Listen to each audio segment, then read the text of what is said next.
Hey guys, this is CACM Ashutosh Lata from Jaipur Rajasthan for you all. So guys, स्वागत है आप सभी लोगों का एक बार फिर से लाटा प्रोफेशनल एकेडमी के प्लेटफॉर्म पर, जहां पर आपको पता है ना, जहां पर कॉस्टिंग आसान है और फाइनेंस मैनेज्ड है। तो आइए दोस्तों, हम लोग हमारे इस FM के सफर को थोड़ा और आगे बढ़ाते हैं। लास्ट टू लास्ट लेक्चर में हम लोगों ने basic introduction about financial management सीखा कि आखिरकार FM क्या है, FM में हम लोग क्या क्या चीजें देखने वाले हैं। फिर लास्ट लेक्चर में हम लोगों ने हमारा टाइम वैल्यू ऑफ मनी वाला टॉपिक स्टार्ट किया, जिसमें मैंने आपको बताया कि टाइम, आपका जो मनी है उसका एक टाइम की वैल्यू होती है और उसको कैलकुलेट करने के लिए दो मेथड थे। फर्स्ट आपका कंपाउंडिंग मेथड, जिसे हम लोग फ्यूचर वैल्यू कहते हैं, और सेकंड डिस्काउंटेड टेक्निक, जिसे हम लोग प्रेजेंट वैल्यू कहते हैं। लास्ट लेक्चर में मैंने आप लोगों के साथ कंपाउंडेड वैल्यू जो है, कंपाउंडेड टेक्निक जो है, वो हम लोगों ने पूरा का पूरा डिस्कस कर लिया था। उससे रिलेटेड हमारी बुक के जो क्वेश्चंस थे वो भी हम लोगों ने कवर अप कर दिए थे। आज के इस लेक्चर में मैं आप लोगों के साथ कंपाउंडेड वैल्यू के बाद डिस्काउंटेड वैल्यू टेक्निक के बारे में डिस्कस करूंगा और डिस्काउंटेड वैल्यू टेक्निक को कंप्लीट करके इस चैप्टर को फिनिश कर देंगे। तो दोस्तों, आखिर सर कंपाउंडेड वैल्यू तो समझ में आता है कि आज 1 रुपया इन्वेस्ट करेंगे तो अगले साल वो कितना बन जाएगा, या उसके अगले साल वो कितना बन जाएगा, या 4 साल 5 साल बाद वो कितना बन जाएगा। ये कहलाता है कंपाउंडेड टेक्निक या future value. Sir discounted technique क्या है? तो दोस्तों मैं आपको बता दूं, इसी का जस्ट अपोजिट अगर हम कैलकुलेशन करते हैं तो वो कहलाता है आपका डिस्काउंटेड टेक्निक। जैसे कि फॉर एग्जाम्पल, आज के 5 साल के पश्चात मुझे कोई भी खर्चा मेरे पास आने वाला है। लेट्स सपोज से मुझे एक 5 साल बाद बहुत बड़ी कार लेनी है, 5 साल बाद बहुत बड़ी कार लेनी है, तो उस अमाउंट के बदले मुझे आज कितना रुपया इन्वेस्ट करना है। अगर इस बारे में मुझे इसकी जानकारी लेनी है तो हमारे पास जो टेक्निक यूज की जाएगी वो टेक्निक होगी डिस्काउंटेड टेक्निक। फॉर एग्जाम्पल कैसे सर, ऐसा कैसे, आइए देखते हैं। दोस्तों, आप लोगों को कल मैंने फ्यूचर वैल्यू, लास्ट लेक्चर में आप लोगों को फ्यूचर वैल्यू का कॉन्सेप्ट समझाया, जहां पर मैंने कहा था मैं जितना भी अमाउंट इन्वेस्ट करूंगा, लेट्स सपोज से X अमाउंट मैंने इन्वेस्ट किया, X अमाउंट मैंने इन्वेस्ट किया, वो 1 साल के बाद कितना हो जाएगा? वो हो जाएगा 1 + R। सपोज से मेरी रेट है 10%, तो इसका मतलब वो कितना हो जाएगा? 1.1x के बराबर हो जाएगा। और फिर ये 1.1x को फिर मैं अगले साल री इन्वेस्ट करूंगा तो ये 1.21x हो जाएगा, फिर 1.331 एंड सो ऑन। तो हमने यहां पर सीखा था कि आपका 1 + R की power n, that means time. अगर मैं ये कर देता हूं तो मेरे पास क्या आ जाएगी? मेरे पास आ जाएगी जी फ्यूचर वैल्यू। मेरे पास आ जाएगी फ्यूचर वैल्यू। अब अगर इसी का जस्ट अपोजिट क्वेश्चन आपसे ये जाने कि मेरे पास फ्यूचर वैल्यू दी हुई है, रेट मेरे को दिया हुआ है, ये X अमाउंट कितना होगा मुझे ये बताओ। फ्यूचर वैल्यू में तो ये अमाउंट दिया होता है, ये रेट दी होती है और क्वेश्चन कहता है ये कैलकुलेट करो फ्यूचर वैल्यू। लेकिन जो डिस्काउंटेड टेक्निक है उसमें आपको फ्यूचर वैल्यू दी होगी, रेट और टाइम दिया होगा और क्वेश्चन जानना चाहेगा कि कितना अमाउंट मैं आज इन्वेस्ट करूं। अब सोच के बताइएगा, मैं एक एग्जाम्पल के तौर पर इसको समझाने की कोशिश करूंगा आप लोगों के साथ। सपोज से मिस्टर सल्लू भैया, सलमान खान अपने, उन्होंने 1 लाख रुपीज इन्वेस्ट किए आज, और इन्वेस्ट कितने सालों के लिए किए? लेट्स सपोज से 5 साल के लिए। तो 1.10 की पावर क्या हो जाएगी? 5। और इससे क्या आ जाएगा? इससे आ जाएगा 5 साल बाद उनको कितना रुपया मिल जाएगा। तो दैट मीन्स 1.1 मल्टीप्लाई एक बार इज इक्वल टू, जब आते 2 3 4 5, तो 1.61051 ये आ जाएगा आपका फ्यूचर वैल्यू फैक्टर। और इसको जैसे आप 1 लाख से मल्टीप्लाई कर देंगे तो आपका फ्यूचर वैल्यू आ जाएगी 1,61,051। अब क्या है ना, ये जो हमने किया इसे बोलते हैं फ्यूचर वैल्यू या कंपाउंडेड वैल्यू टेक्निक।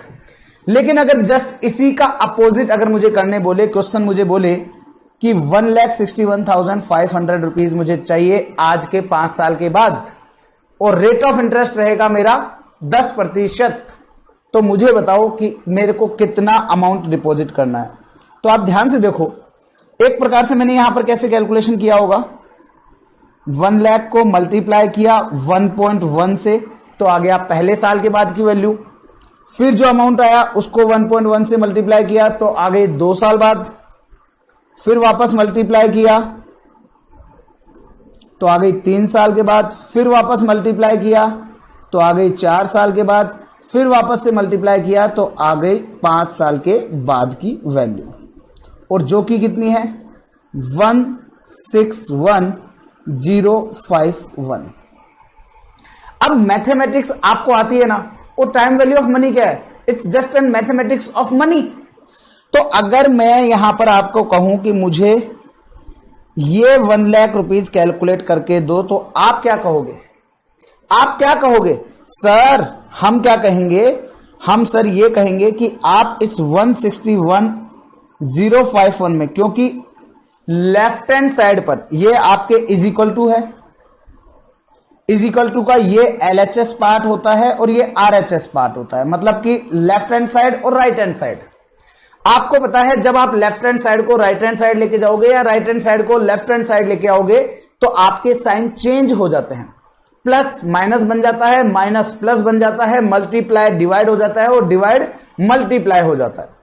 तो यहां पर अगर मैं बात करूं तो लेफ्ट हैंड साइड में मल्टीप्लाई 1.1 1.1 1.1 1.1 है, तो इसका मतलब अगर ये RHS के साइड जाएंगे तो क्या होगा सर, ये डिवाइड में चल जाएंगे, तो ये हो गया आपका डिवाइड।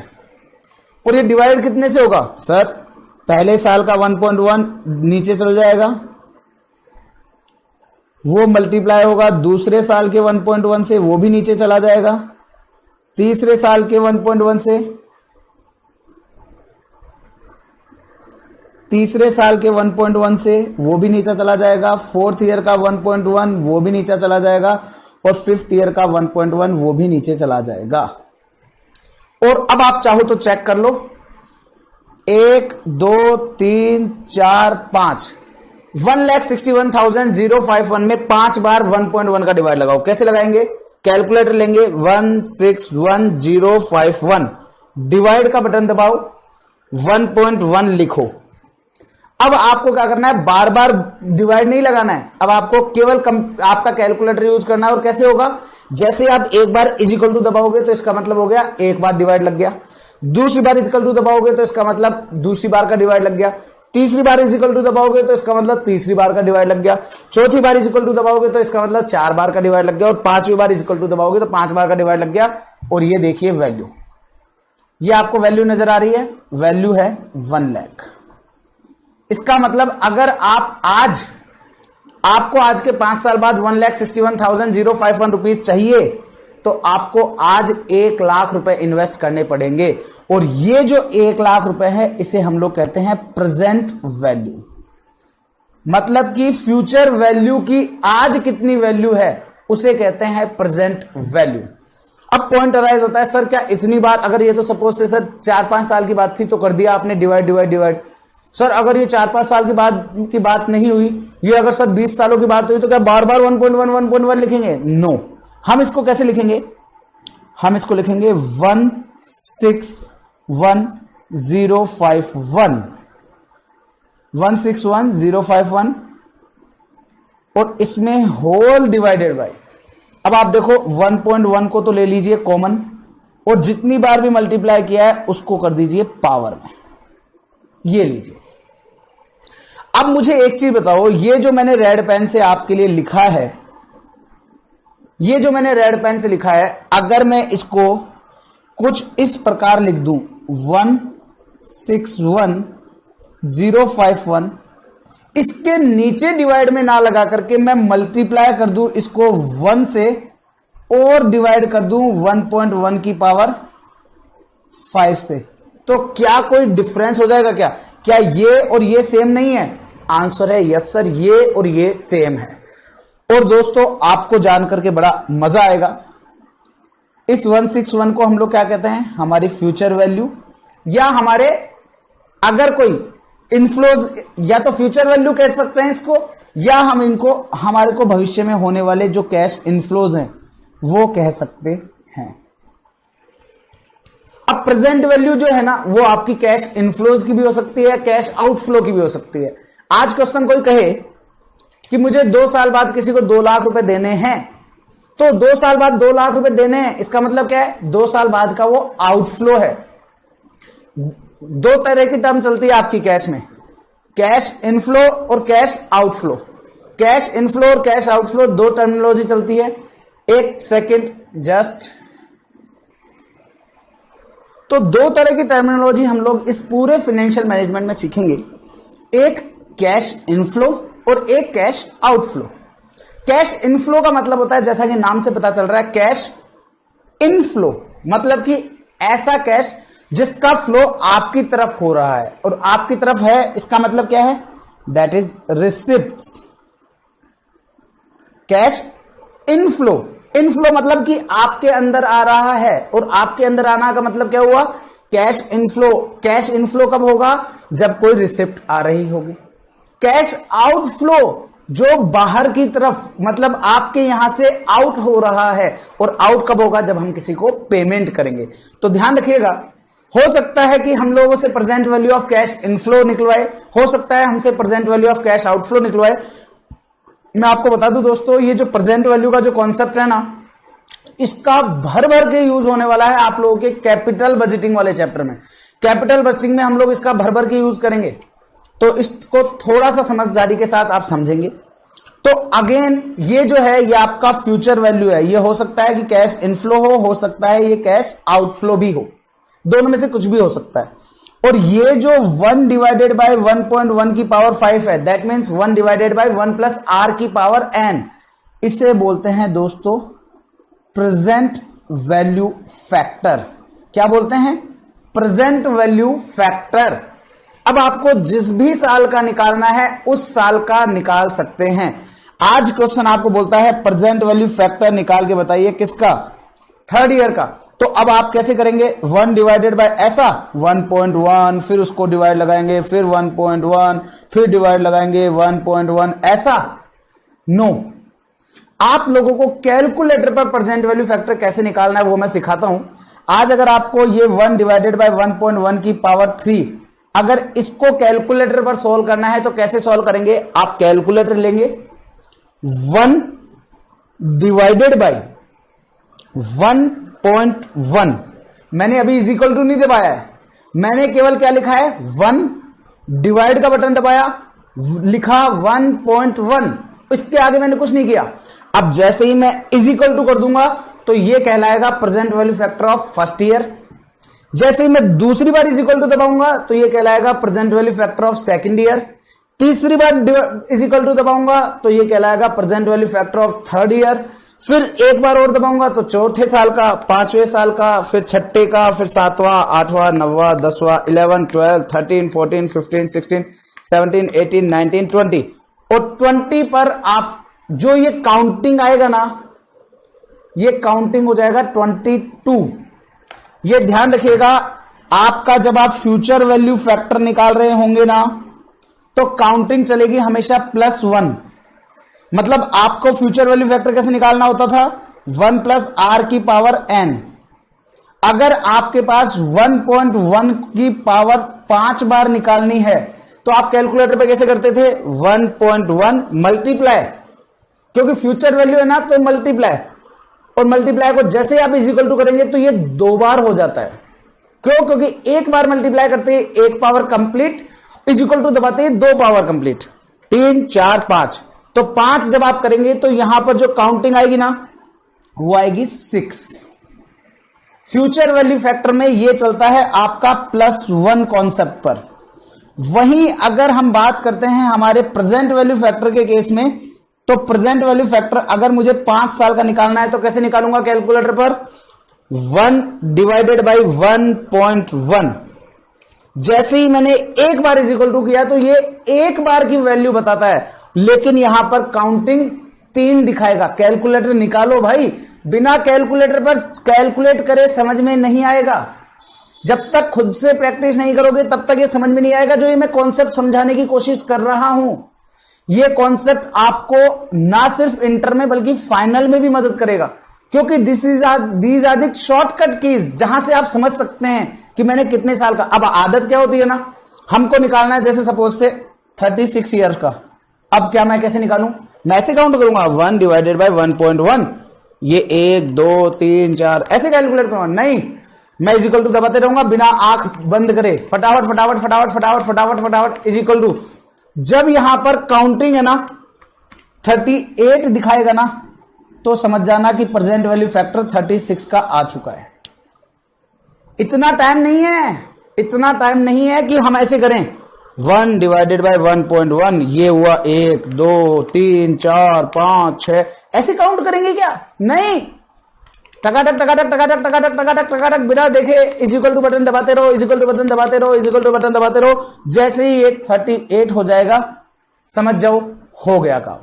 और अगर यही फ्यूचर वैल्यू फैक्टर निकालना हो 36 का, तो तब तक इज इक्वल टू दबाते रहो जब तक ये काउंटिंग 37 शो ना कर दे।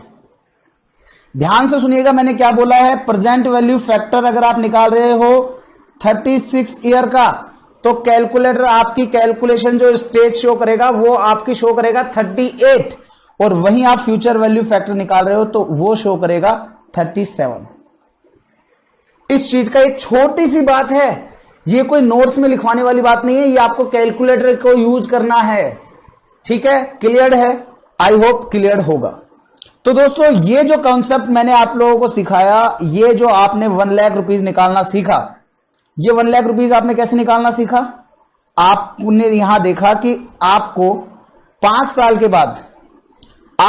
साल के बाद एक सिंगल फ्लो, एक सिंगल अमाउंट मिलने वाला है 1,61,051 रुपीज। उसके लिए आपको मल्टीप्लाई कर देना है present value factor of 5 year. और वो कैसे होगा? 1 डिवाइडेड बाय 1.1, मैं कैलकुलेटर में नहीं देख रहा, मैं तो इक्वल टू दबा रहा हूं, इक्वल टू दबाऊंगा 7 जब आ जाएगा तो यहां पर वैल्यू आएगी 0.6209, तो 621। और ये जो 0.621 है ना दोस्तों, इसे बोलते हैं present value factor of 5 year. ये present value factor of 5 year है। और जब आप इसको इससे मल्टीप्लाई करोगे तो आप चेक कर लो, 0.621 मल्टीप्लाई बाय 161051, तो ये फिगर आ रहा है 1,13 रुपीज। ये 13 रुपए ओनली राउंड ऑफ के कारण से हुआ, क्योंकि हमारा आंसर था 16209 और आगे भी कुछ थे, तो इसलिए घबराना नहीं अगर इतने से रुपए का कोई राउंड ऑफ का इफेक्ट आ जाए तो। आई होप आप लोगों को क्लियर होगा। तो दोस्तों इसे बोलते हैं हम लोग सिंगल कैश फ्लो। फिर इसके अलावा नेक्स्ट टॉपिक आता है, वो कहता है multiple cash flow. Multiple cash flow आप लोगों को लास्ट लेक्चर में भी मैंने समझाया था। लास्ट लेक्चर में मैंने आपको समझाया था मल्टीपल कैश फ्लो का कॉन्सेप्ट क्या होता है। मल्टीपल कैश फ्लो का मतलब होता है जब आपको एक अमाउंट इन्वेस्ट करने के बाद आपको मल्टीपल टाइम्स कैश का फ्लो हो, चाहे वो इनफ्लो के रूप में हो चाहे वो आउटफ्लो के रूप में हो। तो ऐसी सिचुएशन के अंदर आज सपोज से कोई मुझे कहे कि आपको ईयर 1 2 3 4 5 साल तक आपको पैसे मिलने वाले हैं। कितने कितने? सपोज यहां पर 50,000, यहां पर 60,000, यहां पर 70,000, यहां पर 80,000, यहां पर 90,000। ये आपको इनफ्लो होने वाला है। ये आपका इनफ्लो भी हो सकता है, आउटफ्लो भी हो सकता है। बस अंतर इतना सा होगा, इनफ्लो होगा तो हम अमाउंट इन्वेस्ट कर रहे होंगे कि हाँ भाई इतना अमाउंट इन्वेस्ट कर दिया ताकि उससे हमको पैसा मिलता रहे। और आउटफ्लो का मतलब क्या होगा? इतना पैसा हमें देना है, तो इतना पैसा हमें देना है तो उसके लिए भी अगेन हमको कितना रुपए इन्वेस्ट करके रखना है ताकि हम इसका पेमेंट कर सकें। क्लियर? आइए अब यहां पर पॉइंट अराइज होता है, जैसा आपको याद होगा फ्यूचर वैल्यू के अंदर हमने क्या किया था। फ्यूचर वैल्यू के अंदर हमारे को डिफरेंट टाइम पर अमाउंट इन्वेस्ट किया जा रहा था और उससे पूछा जा रहा था कि अब हमें बताओ कि इससे कितना रुपए मिलेगा। तो हमने वहां पर क्या किया था? हमने हर एक इन्वेस्टमेंट को ऐसे ट्रीट किया था कि वो सिंगल इन्वेस्टमेंट है, और हर एक इन्वेस्टमेंट को सिंगल इन्वेस्टमेंट के जैसे ट्रीट किया तो हमने उसकी सिंगल के हिसाब से प्रेजेंट वैल्यू फैक्टर के हिसाब से निकाल दी, और सिंगल की प्रेजेंट वैल्यू फैक्टर के हिसाब से निकाला तो हमारे पास वैल्यू आ गई और सबका टोटल करने के बाद हमारे पास वो आ जाएगा। अब यहां पर हम लोग क्या करेंगे, हम लोग लिखेंगे प्रेजेंट वैल्यू फैक्टर। अब ध्यान से सुनो, आपको यहां पर हर साल पहले साल 50,000 मिल रहा है, इसका मतलब एक साल बाद 50,000। तो आज इस 50,000 रुपए के लिए आज कितना अमाउंट इन्वेस्ट करूं सर, एक्स अमाउंट इन्वेस्ट करूंगा 1.1 पर, तो वो आएगा 50,000 के बराबर। तो आपसे इसके लिए इस 50,000 के लिए प्रेजेंट वैल्यू कितनी होगी सर, 50,000 के लिए 50,000 डिवाइडेड बाय 1.1, तो ये हो जाएगी सर। अब 50,000 में मैं क्या करूंगा, इस x की वैल्यू निकालने के लिए मैं उधर ले जाऊंगा 1.1 को, और वो क्या हो जाएगा डिवाइड, तो दैट मीन्स मल्टीप्लाई हो जाएगा 1 डिवाइडेड बाय 1.1 से, और ये यहां से हट जाएगा, तो मेरे पास x की वैल्यू आ जाएगी। और आप लोगों को पता है 1 डिवाइडेड बाय 1.1 जो होता है ये कहलाता है प्रेजेंट वैल्यू फैक्टर। ये कौन सा प्रेजेंट वैल्यू फैक्टर हुआ, एक साल का हुआ। तो एक साल का present value factor 1 divided bye 1.1, तो इसका मतलब आपका प्रेजेंट वैल्यू फैक्टर हो गया 0.909। अब मैं यहां पर 1 डिवाइडेड बाय 1.1 करूं या मैं इसको 0.909 लिख दूं, एक ही बात है ना, यस। तो अगर मैं इसको 0.909 से मल्टीप्लाई कर दूंगा तो मेरा जो फर्स्ट ईयर का इनफ्लो होने वाला है उसका मेरे को कितना अमाउंट प्रेजेंट वैल्यू आएगी वो मेरे पास आ जाएगी, और वो हो जाएगी 45,450। ये मैं ऐसा मान के चल रहा हूं कि ये इनफ्लो आपको साल के एंड में आएगा, ये ध्यान रखिएगा। ये मैं इस तरह मान के चल रहा हूं कि ये साल के एंड में आएगा, क्योंकि अगर साल के शुरुआत में आ गया तो प्रेजेंट वैल्यू फैक्टर क्या होगा भाई, आज के 50,000, मुझे कोई कहे सर 2 मिनट बाद 50,000 रुपए देने वाले हैं हम आपको, तो इस 50,000 की वैल्यू क्या होगी, ऑब्वियस सी बात है 50,000।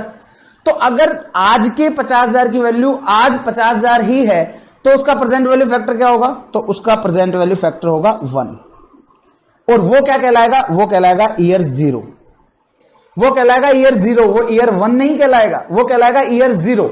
या तो आप यहां पर ईयर के ब्रैकेट में लिखें कि बिगिनिंग ऑफ द ईयर, या उसको ईयर 0 लिखें।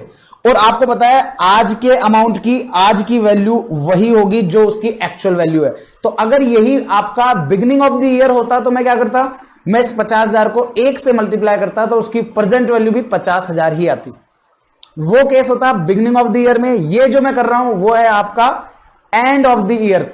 अब मुझे एक चीज बताओ, मैंने 50,000 की कैलकुलेशन कैसे की आपको समझाया। अब मैं बात करता हूं यहां पर 60,000 की। मुझे एक चीज बताओ, यहां पर क्वेश्चन कहता है कि 2 साल के पश्चात आपको 60,000 अमाउंट मिलेगा, तो 2 साल के बाद 60,000 मिलेगा। इसका मतलब भाई ये पेन क्यों नहीं चल रहा है, आजकल हमको पेन ने जो परेशान कर रखा है उसके तो बल्ले बल्ले है।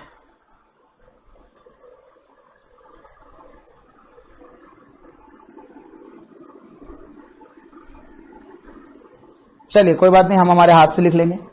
ये जो 60,000 रुपए है ये 60,000 कैसे मिलेगा, एक्स अमाउंट में आज डिपॉजिट करूंगा तो 1 साल बाद वो कितना हो जाएगा 1.10 से मल्टीप्लाई। फिर ये अमाउंट मेरा अगले साल फिर री इन्वेस्ट करूंगा तो वो मेरा कितना हो जाएगा, वो अगेन मेरा 1.10।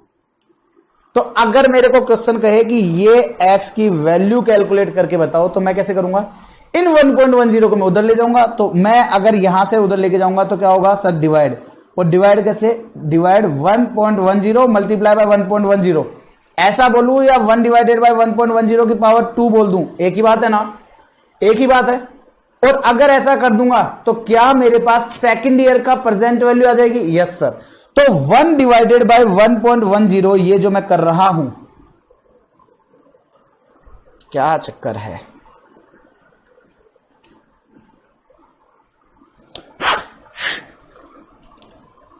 सॉरी गाइज, ये पेन ने हमको थोड़ा दुखी कर रखा है। और सबसे बड़ी चीज ऐसी है कि इस पेन के इक्विपमेंट भी जो है ना वो मेरे एरिया से 15-20 किलोमीटर से पहले नहीं मिलते, लेकिन लाने तो पड़ेंगे क्योंकि ये पेन रन ही नहीं कर रहा है।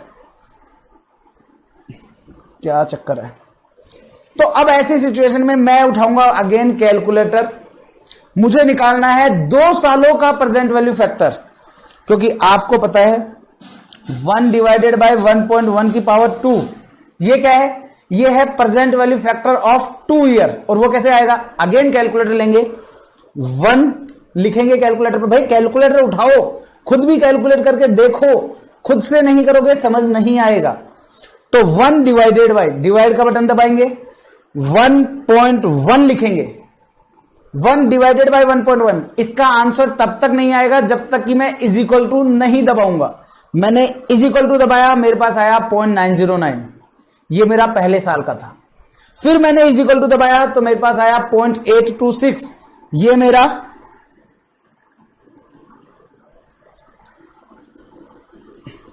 मेरा सेकंड ईयर का था। लेकिन मेरा पेन कह रहा है कि रुक जा बेटा, पहले एक बार ना मेरे को सही कर, उसके बाद में बाकी की आगे की क्लास ले। तो वीडियो को पॉज कर रहा हूं और आपका एक बार पेन को ओके करके फिर वापस से रिकनेक्ट करता हूं। चलिए, कुछ चला तो है, अब देखते हैं कितनी देर चलता है। तो ये लीजिए, ये हमने यहां पर सफाई करी थोड़ी, तो ये आ गया जी आपके पास 0.826। अब दोस्तों, अब मैंने ये तो आपको 2 बार तो समझा दिया। अब आपको पता है मुझे फर्स्ट ईयर का भी चाहिएगा, सेकंड ईयर का भी चाहिएगा, थर्ड ईयर का भी चाहिएगा, फोर्थ ईयर का भी चाहिएगा, फिफ्थ ईयर का भी चाहिएगा। तो क्या सर इतना हम बार बार कैलकुलेट करेंगे? नहीं, हम लेंगे कैलकुलेटर, 1 डिवाइडेड बाय 1.1। ये किया, इज इक्वल टू दबाया, ये मैं लिख दूंगा फर्स्ट ईयर में जाकर के। फिर इज इक्वल टू दबाया, ये लिख दिया मैंने सेकंड ईयर में जाकर के। फिर इज इक्वल टू दबाया, ये लिख दिया मैंने थर्ड ईयर में जाकर के। फिर इज इक्वल टू दबाया, ये मैंने लिख दिया फोर्थ ईयर में जाकर के। और फिर इज इक्वल टू दबाया, ये लिख दिया मैंने फिफ्थ ईयर में जाकर के। बस आप एक चीज का ध्यान रखिएगा कि बहुत दुखी हो गए भैया इससे। तो चलिए, इसका भी कोई ना कोई सॉल्यूशन निकालना पड़ेगा हमको। और फिर ये आपका 0.621 आपका आ जाएगा 0.621। ये आ जाएगा आपका फिफ्थ ईयर का। और आपको क्या करना है, आपके कैश इनफ्लो जब जब हो रहे हैं उनको प्रेजेंट वैल्यू फैक्टर से मल्टीप्लाई कर देना है और उसको टोटल कर देंगे तो आपके पास पूरा, आपके पास प्रेजेंट वैल्यू फैक्टर पूरे सभी इनफ्लोज की आ जाएगी। तो बस यही तो काम है। तो आपने पहले साल का निकाल दिया, दूसरे साल का आएगा आपका 60,000 मल्टीप्लाई 0.826, तो ये आ जाएगा 49560। फिर थर्ड ईयर का आप लोग लेंगे 70,000 मल्टीप्लाई बाय 0.751, ये आ जाएगा 52570। फिर आपका फोर्थ ईयर का आएगा 80,000 मल्टीप्लाई बाय 0.683, ये आ जाएगा 54640। एंड फिफ्थ ईयर का 90,000 मल्टीप्लाई बाय 0.621, ये आ जाएगा 55890। ऐसा करके आपके पास पांचों साल के अंदर जो जो इनफ्लोज होने वाले हैं उनकी प्रेजेंट वैल्यू आ जाएगी। और उस प्रेजेंट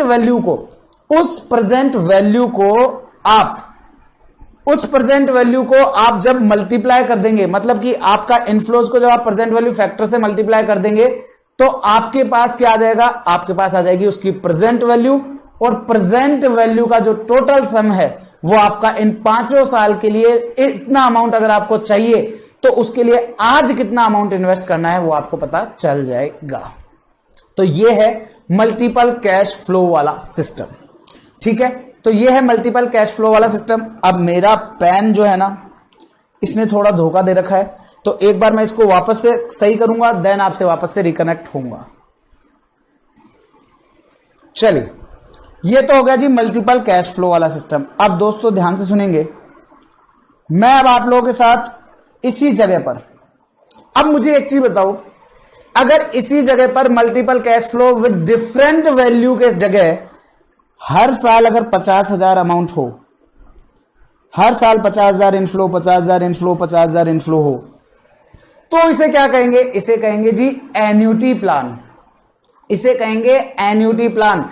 जब आपका हर साल एक सेम अमाउंट आए तो इसे क्या कहेंगे? Annuity plan. अब मुझे एक चीज बताओ, यहां पर 50,000 को 0.909 से मल्टीप्लाई कर रहे हो, 50,000 कोई 0.826 से, 50,000 कोई 0.751 से, 50,000 कोई 0.683 से और 50,000 कोई 0.621 से। भाई मुझे एक चीज बताओ, क्या ऐसा संभव है कि मैं यहां पर 50,000 रुपए को तो ले लूं कॉमन और 50,000 रुपए कॉमन ले लूं? क्योंकि आप मुझे देखो ना, आपने किया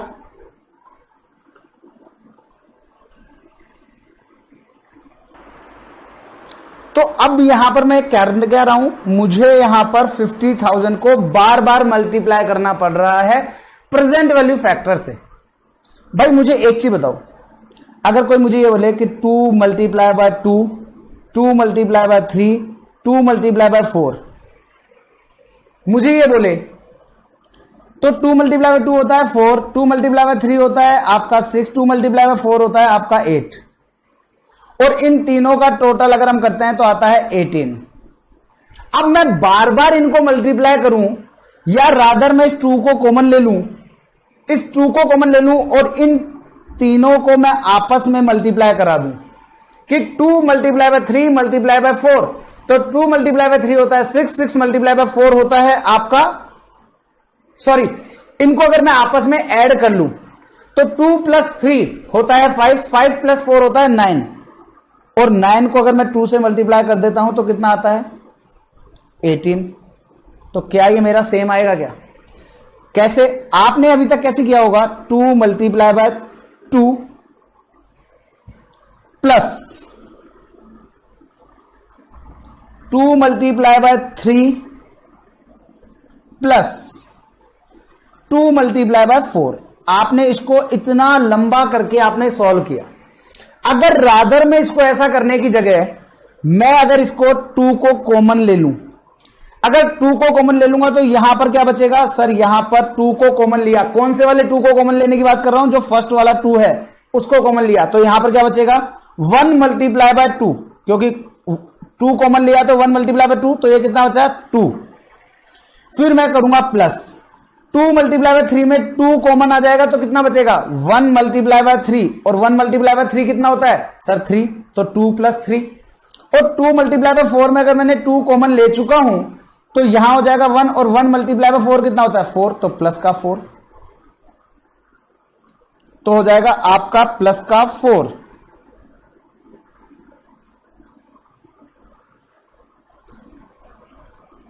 प्लस का 4, तो 2 प्लस 3 प्लस 4, तो ये हो गया आपका 3 प्लस 2 5, 5 प्लस 4 9, और 9 को 2 से मल्टीप्लाई करोगे तो आएगा कितना 18। तो अगर ये आपका 18 आ रहा है तो क्या ये आपका 18 आपके इससे मैच कर रहा है? आंसर है यस सर, ये इससे मैच कर रहा है। तो अगर इससे मैच कर रहा है तो मेरा काम हो गया, तो मेरा काम हो गया है, तो मेरे को कहीं कोई किसी भी तरह की कोई भी दिक्कत नहीं है।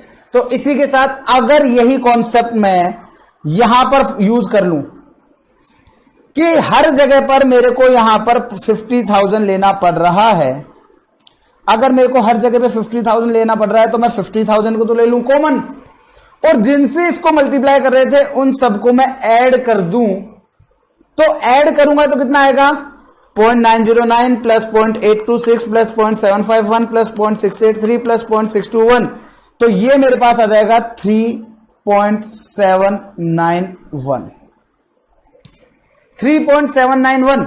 और आप 3.791 को अगर आप मल्टीप्लाई कर देंगे 50,000 से तो ये फिगर आपके पास आ जाएगा 1,89,550। और दोस्तों आपको मैं बताऊं, ये जो 3.791 आया था ये क्या है, क्योंकि जब 0.909 क्या था प्रेजेंट वैल्यू फैक्टर, 0.826 क्या था प्रेजेंट वैल्यू फैक्टर, 0.751 क्या था प्रेजेंट वैल्यू फैक्टर, और जब आप इन सबको क्यूमुलेट कर दोगे तो ये जो आएगा 3.791 ये क्या कहलाएगा, ये कहलाएगा क्यूमुलेटिव प्रेजेंट वैल्यू फैक्टर। ये क्या कहलाएगा, ये कहलाएगा क्यूमुलेटिव प्रेजेंट वैल्यू फैक्टर। और दोस्तों इसको डायरेक्टली कैलकुलेट करने का भी एक फॉर्मूला होता है, इसको डायरेक्टली कैलकुलेट करने का फॉर्मूला होता है, और वो फॉर्मूला क्या है, इसका फॉर्मूला है 1 में से माइनस कर दो present value factor of N year. N year का मतलब होता है लास्ट ईयर जहां पर आपको पेमेंट मिल रहा है, और यहां पर अगर मैं बात करूं तो एन ईयर कौन सा है, ये रहा 5th ईयर जो कि है 0.621, और इसमें आप डिवाइड लगा दो आपके आर से, 1 में से इसको लेस कर दो और डिवाइड लगा दो आर से, तो देखेंगे आप 1 माइनस 0.621 तो बच गया 0.379, और अगर आप इसमें डिवाइड लगा देंगे आपकी परसेंटेज का जो कि है 10%, तो फिगर आएगा 3.79। तो फिगर निकल के आएगा 3.79। और मुझे देख के बताओ क्या मेरा क्यूमुलेटिव फैक्टर जो है उसका फिगर 3.791 आ रहा था क्या? आंसर है यस। तो ये दो तरीके हैं मेरे पास सॉल्व करने के। अब पॉइंट अराइज होता है, आइदर एक तरीका तो आपके पास ये हो गया जब आप इस फॉर्मूला को यूज करके क्यूमुलेटिव परसेंट वैल्यू फैक्टर निकाल सकते हैं। दूसरा तरीका है हमारे कैलकुलेटर पर भी, मैं बिग स्क्रीन करके आपको शो करूंगा इस चीज को। कैलकुलेटर पर क्यूमुलेटिव परसेंट वैल्यू फैक्टर कैसे निकाला जाता है? तो दोस्तों दो तरह के कैलकुलेटर पाए जाते हैं। एक कैलकुलेटर जिसमें ये जीटी का बटन होता है। अब कौन सा होता है जीटी का बटन, मेरे को आप लोगों के पास वहां पर आकर के मुझे बताना पड़ेगा, ज्यादा करीबी आकर के मैं आपको बताऊंगा ये चीज, ठीक है? तो दोस्तों ये आपका कैलकुलेटर है, इसमें मेरे यहां पर ये रहा जीटी का बटन। ये है जीटी का बटन जिसका फुल फॉर्म होती है ग्रांड टोटल। और ये ग्रांड टोटल कैसे काम आता है ध्यान से देखेंगे। हम करेंगे यहां पर 1 डिवाइड करेंगे 1.1 से, इज इक्वल टू दबाया 1 साल का परसेंट वैल्यू फैक्टर आया, दूसरी बार इज इक्वल टू दबाया 2 साल का, तीसरी 3 साल का, 4 साल का, 5 साल का। जैसे ही 5 सालों का प्रेजेंट वैल्यू फैक्टर आ गया, आपको यहां पर ये जीटी बटन दिख रहा है ना, इस जीटी बटन को आप प्रेस कर देंगे तो आपका फिगर निकल के आ जाएगा 3.790। और इस तरह से आपके पास क्यूमुलेटिव प्रेजेंट वैल्यू फैक्टर आ जाएगा। दूसरा तरीका, अगर किसी के कैलकुलेटर में जीटी का बटन नहीं है तो कैसे करेंगे? तो हम करेंगे 1 divided by 1.1 is equal to दबाएंगे और m प्लस का ये बटन दिख रहा है ना, इसको प्रेस कर देंगे, फिर इज इक्वल टू दबाएंगे, फिर m प्लस, फिर is equal to m plus, is equal to m plus, is equal to m plus. और 5 साल के प्रेजेंट वैल्यू फैक्टर को आप m प्लस में डाल देंगे और MRC का बटन दबाएंगे तो आपके पास आ जाएगा क्यूमुलेटिव प्रेजेंट वैल्यू फैक्टर। तो कुछ इस प्रकार से मैंने आपको लाइव डिमॉन्स्ट्रेशन करके बताया कि आपका क्यूमुलेटिव प्रेजेंट वैल्यू फैक्टर किस तरह से निकलता है। तो कुछ इस तरह से निकलता है क्यूमुलेटिव प्रेजेंट वैल्यू फैक्टर। दो तरीके मैंने आपको बताए। पहला तरीका, जो आपका कैलकुलेटर पर अगर जीटी बटन हो तो क्या करना है, वापस से सुन लीजिएगा। हो सकता है मैं क्योंकि माइक को हटा करके गया था, ऑल्दो माइक कैप्चर करता है वॉइस को, फिर भी मैं अब आप लोगों को वापस से समझा देता हूं। जिनके कैलकुलेटर में जीटी का बटन है उनके लिए 1 divided by 1.1 is equal to दबाओगे पहले साल का प्रेजेंट वैल्यू फैक्टर, दूसरे साल का, तीसरे साल का, चौथे साल का और 5वें साल का। 5 बार इज इक्वल टू करते ही ये आपका 5 साल का प्रेजेंट वैल्यू फैक्टर आ जाएगा। और आप यहां पर जीटी का बटन दबा दो तो आपके 5 साल का क्यूमुलेटिव प्रेजेंट वैल्यू फैक्टर आ जाएगा। ये तो उनके लिए जिनके कैलकुलेटर में जीटी का बटन है। अब कई बार कैलकुलेटर ऐसे होते हैं जिनमें जीटी का बटन नहीं होता, तो क्या करें सर? ऑल्दो मैं एडवाइस करूंगा कि जीटी का बटन वाला ही कैलकुलेटर परचेज करें, लेकिन सर हमने तो कर लिया, अब क्या करें? कोई बात नहीं, 1 divided by 1.1 is equal to दबाओ, m प्लस दबाओ, फिर इज इक्वल टू दबाओ, m प्लस दबाओ, इज इक्वल टू दबाओ, m प्लस दबाओ, इज इक्वल टू दबाओ, m प्लस दबाओ, इज इक्वल टू दबाओ, m प्लस दबाओ। आपने m प्लस का मतलब होता है मेमोरी में ऐड करना, m माइनस का मतलब होता है मेमोरी से लेस करना, और MRC का मतलब होता है मेमोरी रिकॉल। तो मेमोरी को रिकॉल करेंगे और मेमोरी को रिकॉल किया। अब सिंस मेरे मेमोरी में ऑलरेडी 3.79 जुड़ा हुआ था, इसलिए ये 3.791 का डबल मेरे को शो कर रहा है। अदरवाइज आपका ये आएगा 3.791। आप जब भी मेमोरी के अंदर कोई भी चीज डालें, मेमोरी से कुछ भी चीज निकालें, तो उसको डालने से पहले आप MRC का बटन दबा करके पहले मेमोरी को रिकॉल जरूर कर लें, नहीं तो अदरवाइज पुराना कोई फिगर आपका मेमोरी में पड़ा होगा। जैसे अभी मेरे साथ हुआ ना, 3.79 पहले का पड़ा था, 3.79 मैंने वो डाल दिया तो ये 7.58 के समथिंग आपका आंसर आ गया। तो इस तरह से आप लोगों का ये क्यूमुलेटिव प्रेजेंट वैल्यू फैक्टर निकाला जा सकता है। लेकिन अगेन ये जो कॉन्सेप्ट हम लोगों ने सीखा, ध्यान से सुनेंगे, ये जो कॉन्सेप्ट अभी हम लोगों ने देखा है, जो अभी हमने सीखा है, ये फैक्टर कब एप्लीकेबल था? ये एप्लीकेबल कब हुआ? तो ये एप्लीकेबल हुआ जी आपका। और आज ये पेन ने मेरे को जो धोखा दिया है ना,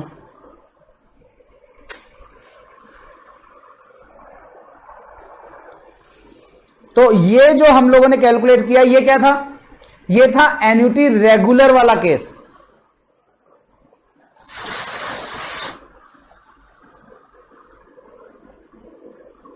ये था एन्युटी रेगुलर वाला केस। थैंक गॉड थोड़ी देर के लिए तो चला।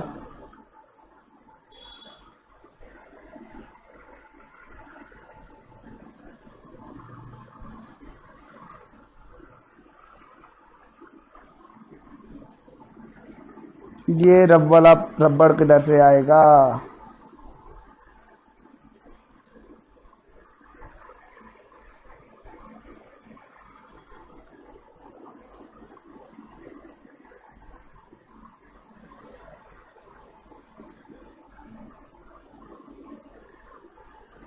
ये जो केस था दोस्तों, ये था आपको एन्युटी रेगुलर का केस।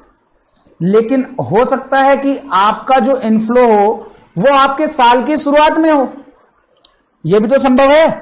तो अगर आपका इनफ्लो जो है वो अगर आपका साल की शुरुआत में हुआ, तो ऐसे केस में जो पहला इनफ्लो होगा ना, जो पहला इनफ्लो होगा उस पर प्रेजेंट वैल्यू फैक्टर होगा 1।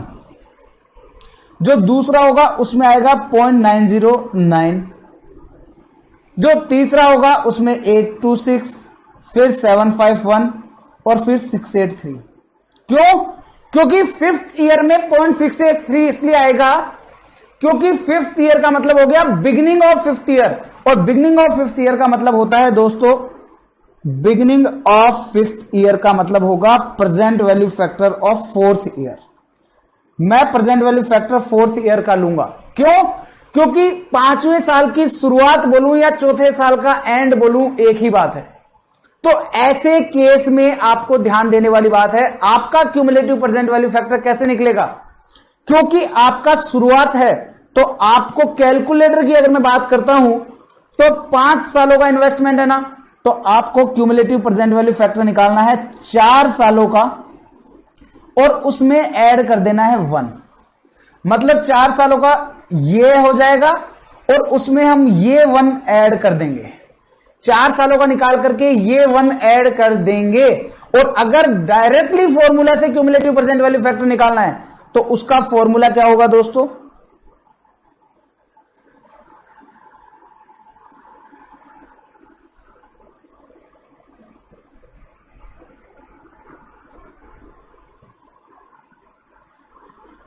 उसका फॉर्मूला होगा, अभी तक हम लोगों ने क्या किया, अभी तक हम लोगों ने किया 1 minus present value factor of N year लिया ना अब तक। अब की बार एन ईयर नहीं लेंगे, n-1 लेंगे। क्यों? क्योंकि n मतलब 5 साल होता है, लेकिन आपको इन्वेस्टमेंट जो मिल रहा है वो तो 5वें साल के शुरू में मिल रहा है, तो इसका मतलब वो चौथा साल होगा। तो n-1 लेंगे और डिवाइडेड बाय कर देंगे आपके r से।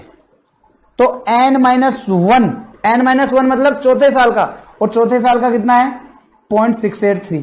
तो 1 माइनस 0.683 करोगे तो आएगा, सॉरी 1 माइनस 0.683 करोगे तो आएगा 0.317, और इसमें डिवाइड लगाओगे r से जो कि है 10%, तो आएगा 3.17, और उसमें आपका जीरो पीरियड का भी ऐड कर दोगे जो कि है 1, तो आपके पास आ जाएगा 4.17।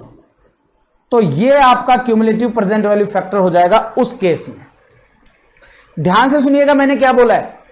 आपके पास 2 तरह के केस होते हैं, एक जब आपको अमाउंट मिल रहा हो साल के एंड में, एक है जब साल के शुरुआत में। जब साल के एंड में मिलेगा तो हम लोग नॉर्मली कैलकुलेट करेंगे 1 डिवाइडेड बाय 1.1, पहले साल का प्रेजेंट वैल्यू, फिर इजिकल टू दबाएंगे दूसरे साल का, इजिकल टू दबाएंगे तीसरे साल का, एंड सो ऑन। 5 साल का तो 5 बार इजिकल टू दबाया, जीटी किया, क्यूमुलेटिव प्रेजेंट वैल्यू फैक्टर आ गया।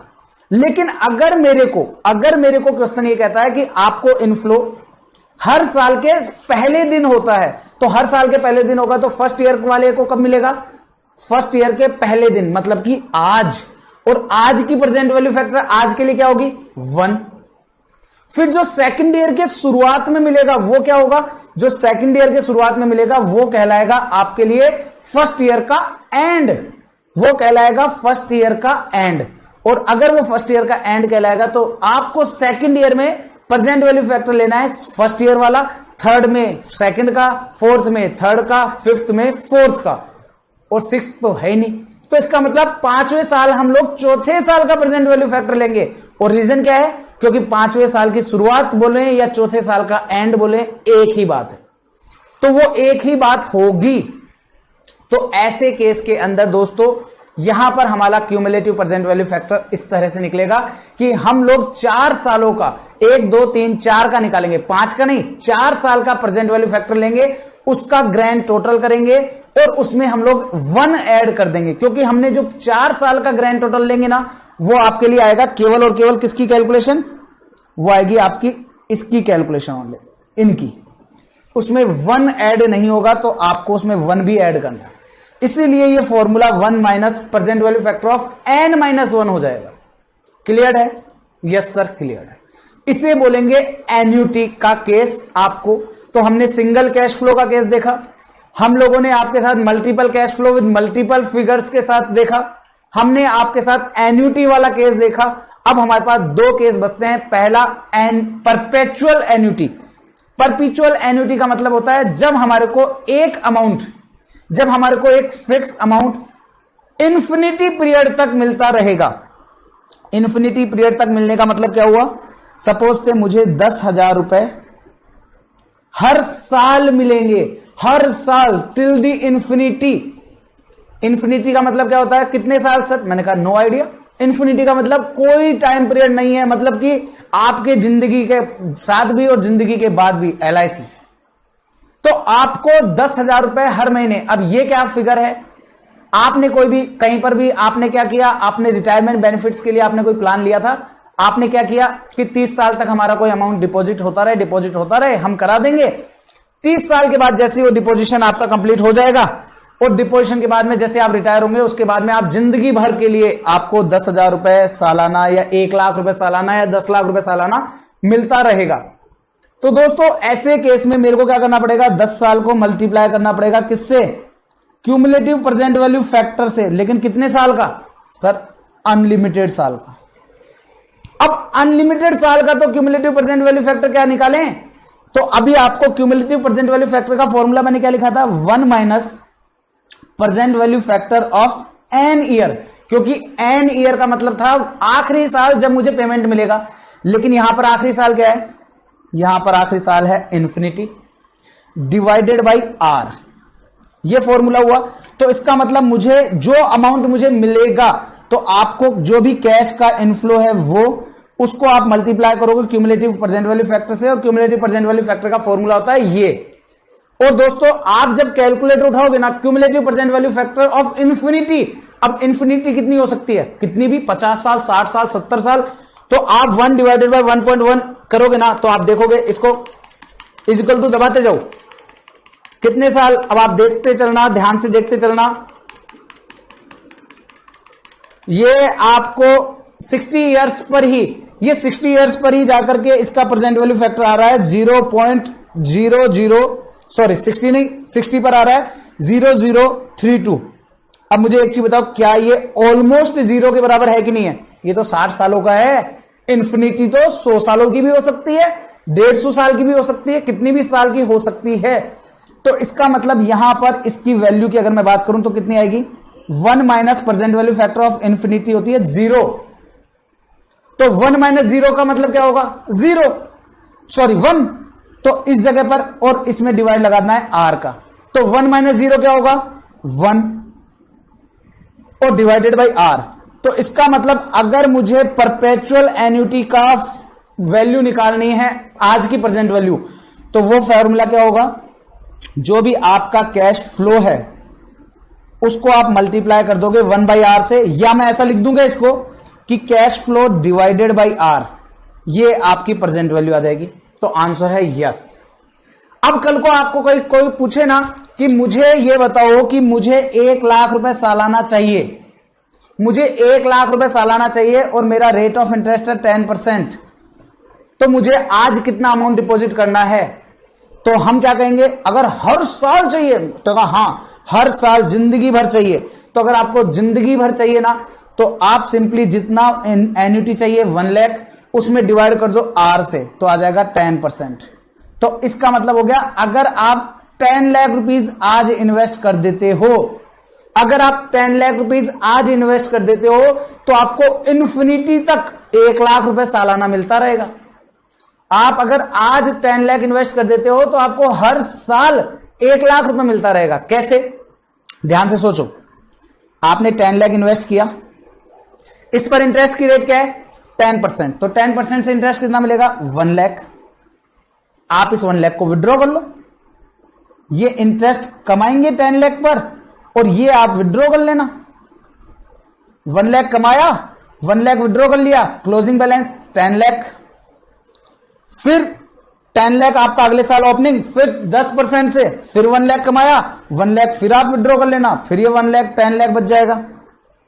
फिर अगले साल फिर ओपनिंग 10 लाख हो जाएगा, फिर इस पर 10% से 1 लाख कमाएंगे, 1 लाख आप विड्रॉ कर लेना, फिर क्लोजिंग 10 लाख बच जाएगा। तो ऐसा करके आप जिंदगी भर, अगर रेट ऑफ इंटरेस्ट में कोई चेंज नहीं आएगा, तो आप 10 लाख रुपए इन्वेस्ट करके हर साल 1 लाख रुपए विड्रॉ कर पाएंगे। इसे बोलते हैं परपेचुअल एन्युटी प्लान। इसे क्या बोलते हैं दोस्तों?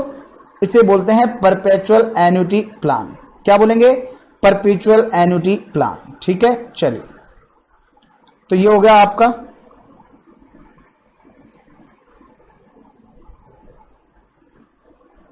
आइए, अब मैं यहां पर अगर मैं आपसे बात करूं,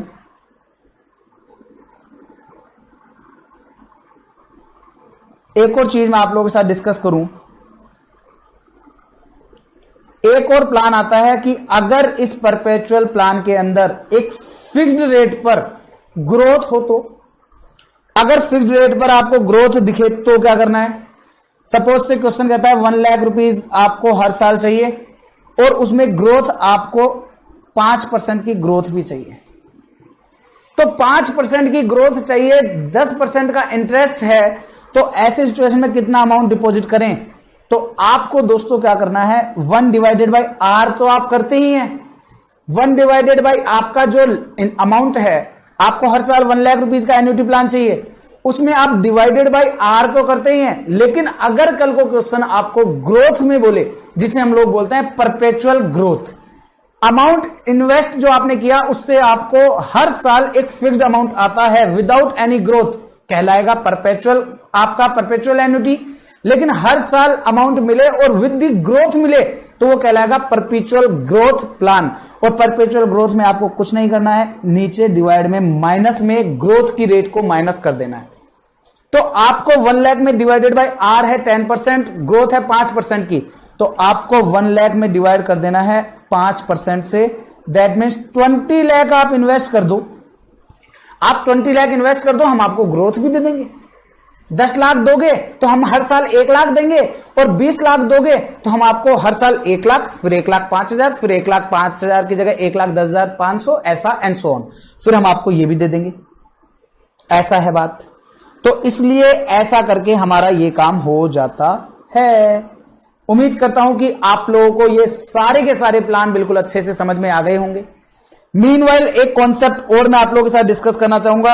आपने लक्ष्मी चिट फंड का नाम सुना है, फिर हेरा फेरी, 21 दिन में पैसा डबल। क्या एक्चुअल में 21 दिन में पैसा डबल होता है? आंसर है नो, ऐसा नहीं होता, तभी तो चंद्रू बना के भेजा था। लेकिन अगर हम लोग बात करें, आपसे कोई पूछे कि यार बेटा तुम फाइनेंस के आदमी हो, सीएमए बनने जा रहे हो, हमें बताओ कि यूजुअली पैसे को डबल होने में कितना समय लगता है। तो दोस्तों एक कॉन्सेप्ट है जो कहता है कि आपकी जो भी रेट ऑफ इंटरेस्ट है ना, उसका डिवाइड कर दो 72 से। अगर आपका 10% है रेट ऑफ इंटरेस्ट, तो कंपाउंडिंग के केस में 7.2 ईयर्स का समय लगेगा और आपका पैसा डबल हो जाएगा। आपका पैसा डबल हो जाएगा अगर 10% का केस है तो 7.2 ईयर्स में। अगर मैं यहां पे बात करूं, अगर रेट 9% हो तो सर 72 में आपका रेट का डिवाइड लगा दो, आपके पास पीरियड आ जाएगा कि कितने टाइम में पैसा डबल होता है। तो 72 में आर थी 9%, तो 72 में 9 का डिवाइड लगाया तो कितना आएगा? 8 साल सर। 8 साल में पैसा डबल हो जाता है। उठाओ कैलकुलेटर, लगाओ, 1 लाख रुपीज डालो। अब 1 लाख रुपीज का आप देखो ध्यान से, 1 लाख रुपीज को 8 साल में जाकर के डबल करना है। रेट क्या है? 9%। तो 1 लाख रुपीज पहले साल इन्वेस्ट किया, प्लस कर दिया 9%, प्लस कर दिया 9%, तो मेरे पास 1 साल बाद हो गए 1,09,000 1 साल। फिर प्लस 9%, 2 साल बाद ये हो गए 11,88,10। 3 साल बाद ये हो गए 129,502। फिर प्लस 9% किया तो 141,158। फिर प्लस 9% किया 153,862। फिर प्लस 9% किया 167,710। फिर 9% किया 182,803। फिर 9% किया 199,256। 199,256 अगर मैं बात करूं तो कितना गुना हो गया सर? ये हो गया 1.99 टाइम्स, हो गए डबल। 8 साल में पैसा डबल। तो ये भी एक कॉन्सेप्ट है। अगर घर वाले कल को पूछे ना आपसे कि ले बेटा मेरे को बता, मैं एफडी करा रहा हूं, मेरा पैसा कितने टाइम में डबल होगा, तो उनसे पूछना एफडी कितने % पे करा रहे हो? वो बोलेंगे एफडी करा रहे हैं हम लोग ओनली कितने % पर? हम लोग एफडी करा रहे हैं 7% पर। तो 7% पे करा रहे हो ना, तो 72 डिवाइडेड बाय 7, तो घर वालों को बोल देना 10.29 ईयर्स लगेंगे डबल होने में। 10.5 साल लगेंगे डबल होने में अगर एफडी कराते हो। और जितनी ज्यादा से ज्यादा रेट ऑफ इंटरेस्ट होगी उतना ही जल्दी आपका पैसा डबल हो जाएगा। इसके अलावा आप ही के घर के अंदर एक और काम आ सकता है। पापा ने कहा कि बेटा मुझे लेना है होम लोन। मैंने कहा ठीक है पापा ले लो। पापा ने कहा मुझे 10 लाख रुपए का लोन चाहिए। मैंने कहा ठीक है। पापा ने कहा कि कितने टाइम का लेऊं तेरे हिसाब से? मैंने कहा जितना टाइम आपकी इच्छा हो आप बताओ, मैं तो किस्त निकाल के दे दूंगा, आप अपने देख लेना पेइंग कैपेसिटी है क्या। तो पापा ने कहा कि मैं चाहता हूं कि मेरा जो लोन है ना ये आपका 5 साल में चूक जाए। पापा कहते हैं ये मेरा लोन 5 साल में चूक जाए, मुझे तो ऐसा बता। ठीक है साहब, 5 साल में चूक जाए ऐसा कुछ टाइम बताओ। मैंने कहा रेट क्या रहेगी इसकी चुकाने की? तो पापा ने कहा देख होम लोन के ऊपर जो रेट ऑफ इंटरेस्ट है ना वो है 8%, वो है 8%। या मैं यूं कहूं चलो दूसरी रेट ले लेते हैं 9%। सर 9% से ऐसा क्या हो जाएगा? भाई मैं अभी आपको बताऊंगा क्या हो जाएगा। अब आपको पापा ने कहा कि मुझे बता मंथली कितनी इंटरेस्ट इंस्टॉलमेंट आएगी, जिसे हम लोग बोलते हैं ईएमआई। ईएमआई की फुल फॉर्म होती है इक्वेटेड मंथली इंस्टॉलमेंट, मतलब कि हर साल एक इक्वल अमाउंट की इंस्टॉलमेंट आएगी और इस इंस्टॉलमेंट में आपका कुछ पैसा प्रिंसिपल का भी जुड़ा होगा और कुछ पैसा आपके पास यहां पर इंटरेस्ट का भी जुड़ा होगा।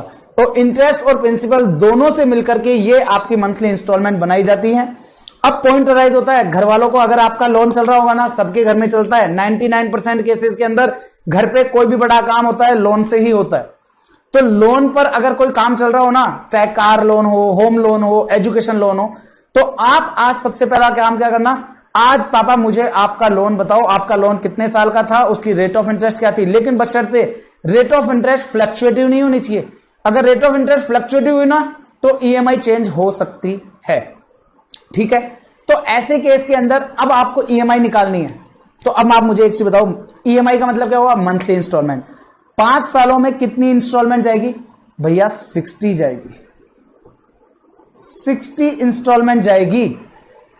अब 60 इंस्टॉलमेंट जाएगी और कब कब? हर महीने जाएगी। तो साल भर का तो रेट है 9%, लेकिन मुझे साल का थोड़ी चाहिए, इंस्टॉलमेंट तो हर महीने जाएगी। तो यहां पर हर महीने इंस्टॉलमेंट जाने का मतलब होता है कंपाउंडिंग पर मंथ हो रही है आपकी, कंपाउंडिंग पर मंथ हो रही है। तभी तो मैंने 5 ईयर को 60 कर दिया। मैंने टाइम को कितना किया? नंबर ऑफ कंपाउंडिंग से मल्टीप्लाई कर दिया, क्योंकि एक साल में कंपाउंडिंग होगी 12 बार। तो 5 मल्टीप्लाई बाय 12 तो हो जाएगा 60। और यहां पर ये 9% है, तो 9 डिवाइडेड बाय 12 करोगे तो आपके पास पर मंथ की रेट आ जाएगी 0.75। तो 0.75 हो जाएगी। तो अब सर हमारा इंस्टॉलमेंट ईएमआई कैसे निकालोगे? तो मैंने कहा ईएमआई निकालने का दोस्तों एक फॉर्मूला होता है और वो कहलाता है आपका अमोर्टाइजेशन ऑफ लोन, कि लोन को अमोर्टाइज करना। और आपको क्या करना है, आपके लोन में डिवाइड कर देना है क्यूमुलेटिव प्रेजेंट वैल्यू फैक्टर से। आपके लोन को क्यूमुलेटिव प्रेजेंट वैल्यू फैक्टर से मल्टीप्लाई कर देना है। ऐसा क्यों भाई? आपने हर महीने सपोज से 10,000 रुपए आप पे करोगे, हर महीने 10,000 पे कर रहे हो, उसको प्रेजेंट वैल्यू फैक्टर से आप मल्टीप्लाई कर रहे हो, तो आपका क्या आता है? ये आपको पहले महीने सेकंड मंथ भी वही 10,000 क्यों प्रेजेंट वैल्यू फैक्टर, तीसरे महीने वही प्रेजेंट वैल्यू फैक्टर से मल्टीप्लाई। तो ऐसा करके आपके पास क्या आता है? सर ऐसा ये आपके भविष्य के आउटफ्लोज हैं, और भविष्य के आउटफ्लोज को जब आप प्रेजेंट वैल्यू फैक्टर से मल्टीप्लाई करते हो तो आता है प्रेजेंट वैल्यू। और आप मुझे एक चीज बताओ, जो आप लोगों के लोन की ईएमआई की प्रेजेंट वैल्यू है वो क्या होगी? वो इक्वल होगी आपके लोन अमाउंट के, क्योंकि आपने पे किसके लिए कर रहे हो? आप पे कर रहे हो आपके लोन के लिए। तो अगर मेरा फॉर्मूला ये होता है कि लोन का अगर मुझे अमाउंट निकालना है, तो मैंने सीखा है, क्योंकि इक्वेटेड मंथली इंस्टॉलमेंट क्या हो गई? एक प्रकार से आपकी एन्युटी हो गई। बस अंतर इतना है, एन्युटी में हमने सीखा कि एन्युटी का मतलब होता है हर साल पैसा आना या जाना, और यहां पर हर मंथली आता है। तो आप क्या करते हो? एन्युटी को मल्टीप्लाई करते हो क्यूमुलेटिव प्रेजेंट वैल्यू फैक्टर से। यही तो फॉर्मूला यूज कर रहे हो। एन्युटी को क्यूमुलेटिव प्रेजेंट वैल्यू फैक्टर को मल्टीप्लाई करते हो तो आता है आपके पास प्रेजेंट वैल्यू, तो आती है प्रेजेंट वैल्यू। और ये प्रेजेंट वैल्यू क्या है? ये प्रेजेंट वैल्यू तो है लोन, और ये जो एन्युटी है ये है ईएमआई। अब मुझे एक चीज बताओ, अगर आपको ईएमआई जाननी है तो कैसे करें? सर इस लोन में क्यूमुलेटिव प्रेजेंट वैल्यू फैक्टर का डिवाइड लगा दो। तो लोन में अगर आपने क्यूमुलेटिव प्रेजेंट वैल्यू फैक्टर का डिवाइड लगा दिया तो आपके पास ईएमआई आ जाएगी। और क्यूमुलेटिव प्रेजेंट वैल्यू फैक्टर कैसे निकालना है वो तो आपको पता ही है। अब मेरे को यहां पर मेरे लिए समस्या क्या हो गई? मैंने समय ले लिया बहुत बड़ा, मैंने समय ले लिया 60, तो कोई बात नहीं, अब करेंगे 60 तक। अब 60 तक क्या बार बार ऐसे करूंगा? 1 डिवाइडेड। अब लेकिन एक चीज और ध्यान रखना है, 0.75% है ना, तो ये इसको आप लोग जब लिखेंगे, जब आप इसका क्यूमुलेटिव प्रेजेंट वैल्यू फैक्टर लगाएंगे तो 1.75 मत लिख देना कि 1 डिवाइडेड बाय 1.75 लग दो आप, नहीं, ये लिखा जाएगा 1 डिवाइडेड बाय 1.0075, 1 डिवाइडेड बाय 1.0075 लिखा जाएगा, क्योंकि परसेंटेज 0.75 है, 75% थोड़ी है। 75% होती तो ये लिखता मैं, लेकिन परसेंटेज है 0.75। 0.75% बोलूं या इसको मैं 0.0075 बोलूं, एक ही बात है ना। तो इसलिए 1 + 1 डिवाइडेड बाय 1.0075 ये किया। अब मैं बार बार ऐसे कैलकुलेट करूंगा, 1 2 3 ऐसे करूंगा, नहीं, 60 तक आएगा ना। तो आशुतोष सर ने कहा था जब आप प्रेजेंट वैल्यू फैक्टर ले रहे हो ना तो 62 तक कैलकुलेट कर दो। तो टक टक टक टक टक टक इक्वल टू बिना काउंटिंग के चलते जाओ, जब तक 62 नहीं आ जाए कैलकुलेशन में तब तक करते जाओ। तो मेरे पास 62 आ गया, और 62 पर मेरा फिगर जो निकल के आ रहा है वो आ रहा है 0.638699। तो इसका मतलब 86 की जगह 87 कर दो। अब आपको पता है क्यूमुलेटिव प्रेजेंट वैल्यू फैक्टर निकालने का एक तरीका तो क्या है, मैं यहीं के जीटी दबा दूं। तो जीटी दबाया तो मेरे पास क्यूमुलेटिव प्रेजेंट वैल्यू फैक्टर आया 48.1733। एक तरीका तो मेरे पास ये है, और दूसरा तरीका है मैं 1 में से माइनस कर दूं इसको।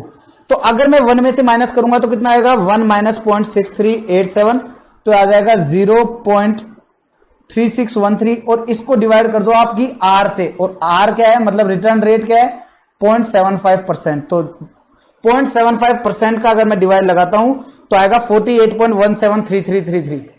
तो अगर मैं फॉर्मूला से जाऊं तो मैं फॉर्मूला से भी निकाल सकता हूं, और मैं कैलकुलेटर से चाहूं तो कैलकुलेटर से भी। अब मुझे क्या करना है? ईएमआई निकालनी है। 10 लाख रुपए का लोन है और present value factor, cumulative present value factor है 48.1733। और अगर मैं इसका डिवाइड लगा देता हूं तो मेरे पास इक्विवेलेंट जो rate of 10 lakh divide by 48.1733, तो मेरे पास ईएमआई आ जाएगी 20,758 रुपीज की। मतलब कि मुझे हर महीने 20,758 रुपीज पे करने हैं। और ऐसा मुझे कितनी बार करना है? 20,758 मुझे करने हैं पूरे 60 महीनों तक। तो इन शॉर्ट मुझे टोटल अमाउंट पे करना है 12,45,480। तो अगर घर वाले आपसे पूछें कि मुझे ये बता कि इस लोन के अंदर मेरा इंटरेस्ट कितना गया, तो 10 लाख में से इस अमाउंट को लेस कर देना, तो 2,45,480 आपका पूरे जिंदगी भर का 10 साल का इस लोन के ऊपर इंटरेस्ट लगा है पापा, ये बता देना। तो this is the concept of amortisation of loan, इसे कहते हैं अमोर्टाइजेशन ऑफ लोन। उम्मीद करता हूं आप लोगों को यह बिल्कुल अच्छे से क्लियरली समझ में आ गया होगा। और इसी के साथ ना सिर्फ ये अमोर्टाइजेशन ऑफ लोन कंप्लीट हुआ है, बल्कि इसके साथ आपका डिस्काउंटिंग वाला जो टेक्निक है वो हम लोगों ने फिनिश कर दी है। डिस्काउंटिंग टेक्निक के साथ साथ मैंने आप लोगों का टाइम वैल्यू ऑफ मनी वाला जो टॉपिक है वो भी मैंने आपका फिनिश कर दिया है। ऑल्दो इसके अंदर मुझे समस्या का सामना करना पड़ा, और समस्या और कुछ नहीं थी, बस मेरे पेन ने मेरा साथ बार बार छोड़ा। लेकिन ठीक है भाई, नजर ना लगे, अभी तो चल रहा है। अब मेरे को इसको रिपेयरिंग पे डालना पड़ेगा पेन को। अब ये क्या है, सादा पेन नहीं है जो पड़ोसी की दुकान से जाकर के चेंज करके ले आऊंगा। ये इलेक्ट्रिक पेन होते हैं बेसिकली, 5 से 7 हजार की रेंज में आते हैं ये पेन। कोई बात नहीं, नया खरीदेंगे अगर नहीं चलेगा तो चलिए दोस्तों, अब हम लोग डिस्कस करते हैं जो सारा डिस्कशन हम लोगों ने किया, अब उसके बारे में नोट्स को डिस्कस करेंगे। अभी तक मैंने आपको पूरा कॉन्सेप्ट बिल्डिंग कर दिया, अब मैं इनके पूरे नोट्स डिस्कस करूंगा, और पूरे नोट्स के डिस्कशन के बाद फिर हम लोग हमारा आगे चलेंगे। उससे पहले 1 मिनट का लेंगे ब्रेक। यस गाइस, चलिए। तो सबसे पहला डिस्काउंटेड टेक्निक हम लोग देख रहे हैं। हमने यहां पर जो सारी बातें आपके साथ डिस्कस करी वही बातें मैंने यहां पर आप लोगों के लिए नोट्स में भी तैयार कर दी हैं। Present value is an amount which we need to invest now to get a fixed amount in future. Then to calculate this, we will use discounted technique. This withdrawal can be of following type. अगर हमको कोई ये कहे कि भैया, हमको अगर ये कहे कि आपको कितना अमाउंट निकालना है, आपको इतने इतने अमाउंट आपको निकालने हैं, तो उसके लिए आज की तारीख में कितना अमाउंट इन्वेस्ट करना है, तो वो आपका कैलकुलेशन जो होगी वो कहलाएगी कहां से, वो कैलकुलेशन की जाएगी डिस्काउंटेड वैल्यू टेक्निक के सहारे। और ये इनफ्लो जो है आपको, या this can be outflow as well, तो ये जो होगा ये आपको 5 तरीके से हो सकता है। सिंगल कैश फ्लो भी हो सकता है, मल्टीपल कैश फ्लो भी हो सकता है, एन्युटी कैश फ्लो भी हो सकता है, परपेचुअल एन्युटी भी हो सकता है, और परपेचुअल ग्रोइंग एन्युटी भी हो सकता है। अगर सिंगल कैश फ्लो है तो उसके केस के अंदर आपका डिस्काउंटेड टेक्निक क्या कहलाएगा, फ्यूचर वैल्यू को मल्टीप्लाई कर दीजिएगा आप अपने प्रेजेंट वैल्यू फैक्टर से। तो जिस साल आपको ये एक सिंगल कैश फ्लो जिस भी साल आपको मिलेगा, उस साल के प्रेजेंट वैल्यू फैक्टर से मल्टीप्लाई कर देंगे। तो प्रेजेंट वैल्यू फैक्टर कैसे निकलता है, 1 डिवाइडेड बाय 1 प्लस आर की पावर n, जहां पर n वो साल है जिस साल आपको ये सिंगल कैश फ्लो मिलेगा। प्रेजेंट वैल्यू फैक्टर का मतलब क्या होता है, सिंपली आपके फ्यूचर में 1 रुपए की आज की तारीख में क्या वैल्यू है वो आपका प्रेजेंट वैल्यू फैक्टर होता है। अब मैंने एक एग्जांपल लिया, mister Ashu, that means me myself, है ना। तो mister Ashu will get 5 lakh रुपए at the end of year 5। आज के 5 साल बाद मुझे 5 लाख रुपए मिलेंगे, तो मुझे आज की तारीख में कितने रुपए इन्वेस्ट करने पड़ेंगे अगर मेरी ROI 10% है तो आपकी प्रेजेंट वैल्यू कैसे निकलेगी, 5 लाख को आप मल्टीप्लाई कर देंगे प्रेजेंट वैल्यू फैक्टर 5वें साल का, और 5वें साल का प्रेजेंट वैल्यू फैक्टर है 0.621। तो अगर मैं आज की तारीख में 3,10,500 रुपए इन्वेस्ट करता हूं, तो आज के 5 साल बाद मुझे 5 लाख रुपीस मिल जाएंगे। यह कहलाता है प्रेजेंट वैल्यू फैक्टर का कॉन्सेप्ट। फिर मैंने आप लोगों के लिए एक होमवर्क भी दे दिया है कि मिस्टर केजू का नाम जानते हैं आप, mister Keju want to get 40 lakh for his marriage after 10 साल। 10 साल के बाद मैरिज करना चाहता है। सपोज 18-19 साल का लड़का है, शादी करना चाहता है 28-29 साल की उम्र में। तो 28-29 साल की उम्र में वो आपके जाकर के शादी करना चाहेगा। तो 28-29 साल की उम्र में जब वो शादी करना चाह रहा है, तो उस टाइम पर उसको 40 लाख रुपए की आवश्यकता होगी। तो वो चाहता है कि मुझे बताओ कि आज मैं कितना रुपए इन्वेस्ट करूं, ताकि मुझे 8% से इंटरेस्ट मिले। तो मैं आज इन्वेस्ट कर दूं इतना अमाउंट, ताकि मेरे को 10 साल बाद 40 लाख मिल जाए। अब आपको क्या करना है, मैं आगे इसको पूरा रीड करके जाता हूं, मीनवाइल आप वीडियो को पॉज करके इसको कैलकुलेट करो, अपने पास कैलकुलेटर पे कर लो, काफी है, रफली कर लो, कोई दिक्कत नहीं है। मैं फिर इसका आपको सॉल्यूशन लिखूंगा, और कैलकुलेट जैसे ही मैं कैलकुलेटर उठा चुका हूं, दैट मींस अब मैं कैलकुलेट कर रहा हूं। आपको क्या करना है, वीडियो को पॉज करना है, ताकि मैं आपको आंसर कंफर्म कर सकूं। तो मैंने कैलकुलेटर उठा लिया है,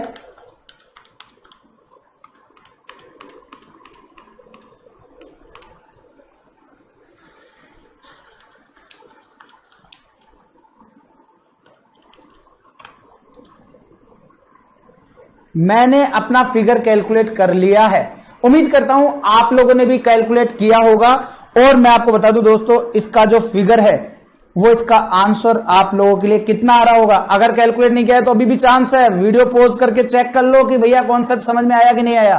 तो दोस्तों ऐसे केस के अंदर अगर मैं इसकी वैल्यू की बात करता हूं तो इसकी वैल्यू मेरे पास निकल के आ रही है 18,52,800। मैंने 4 डेसिमल तक का यूज किया है आपका प्रेजेंट वैल्यू फैक्टर के लिए। अगर आपने 2 डेसिमल यूज किया है तो आपका आंसर डिफरेंट हो सकता है, 3 किया है तो डिफरेंट हो सकता है, 4 किया होगा तो ये फिगर आपका आंसर आ रहा होगा। अगर 100, 200, 500 रुपए, 1000 रुपए का ऊपर नीचे हो भी रहा है तो भी घबराने की बात नहीं है, वो आपका डेसिमल के कारण से डिफेक्ट आएगा। ठीक है, क्योंकि 18 लाख रुपीज का अमाउंट है, यहां पर 0.01 भी आपका 18,000 रुपीज होता है। ठीक है ना, तो आपका ये फिगर आएगा आपका आंसर।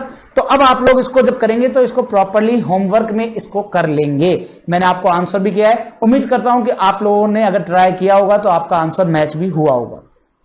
फिर अगेन बात करते हैं मल्टीपल कैश फ्लो वाला कॉन्सेप्ट। मल्टीपल कैश फ्लो में वही मैंने आपको किया। मल्टीपल कैश फ्लो के अंदर ये आपके विड्रॉवल हैं, 10 साल के आपको दिए हुए हैं, ईयर आपको दिया हुआ है, कैश इनफ्लो आपको दिया हुआ है। अब ऐसे केस को कैसे सॉल्व करना है, और आपसे क्वेश्चन जानना चाहता है कि प्रेजेंट वैल्यू कैलकुलेट करके बताओ, तो आप कैसे कैलकुलेट करोगे? आप कैलकुलेट करोगे, यहां लिखोगे ईयर, यहां लिखोगे आपका इनफ्लो, यहां लिखोगे आपका प्रेजेंट वैल्यू फैक्टर जो कि है @10%, और यहां पर आपकी आ जाएगी प्रेजेंट वैल्यू। दोस्तों मैं आपको बता दूं ये कॉन्सेप्ट आपके कैपिटल बस्टिंग में बहुत काम आने वाला है। ईयर 1, एक सेकंड, ये क्या चक्कर हो रहा है भाई, ये मेरे यहां पर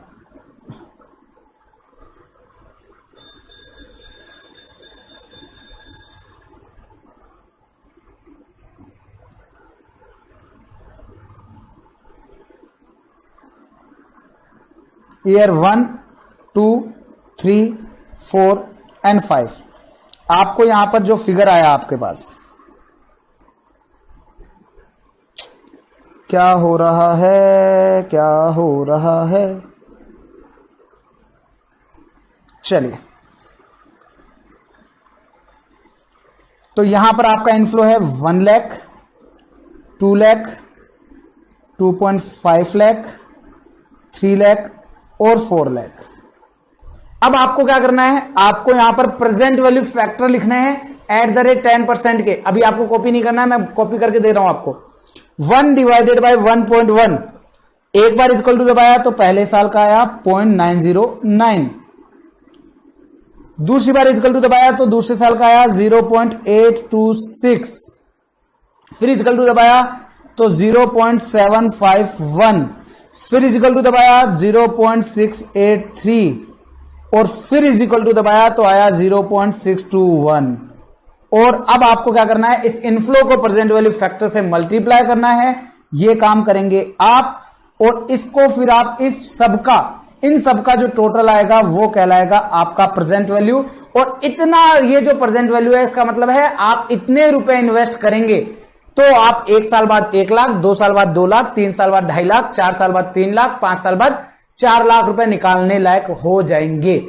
ये आपकी कैलकुलेशन है, ये कहलाएगा मल्टीपल कैश फ्लो वाला सिस्टम, मल्टीपल कैश फ्लो। फिर आएगा आपका present value in case of annuity cash flow till limited time.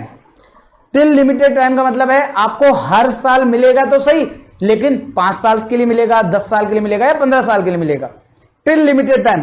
तो उसके बारे में हम लोगों ने काफी डिटेल में डिस्कशन किया है। एन्युटी रेगुलर का केस है तो multiply cumulative present value factor करेंगे। बस cumulative present value factor calculate कैसे होगा, जितने भी साल का है उतने साल का निकालो, जीटी दबाओ, हो गया काम।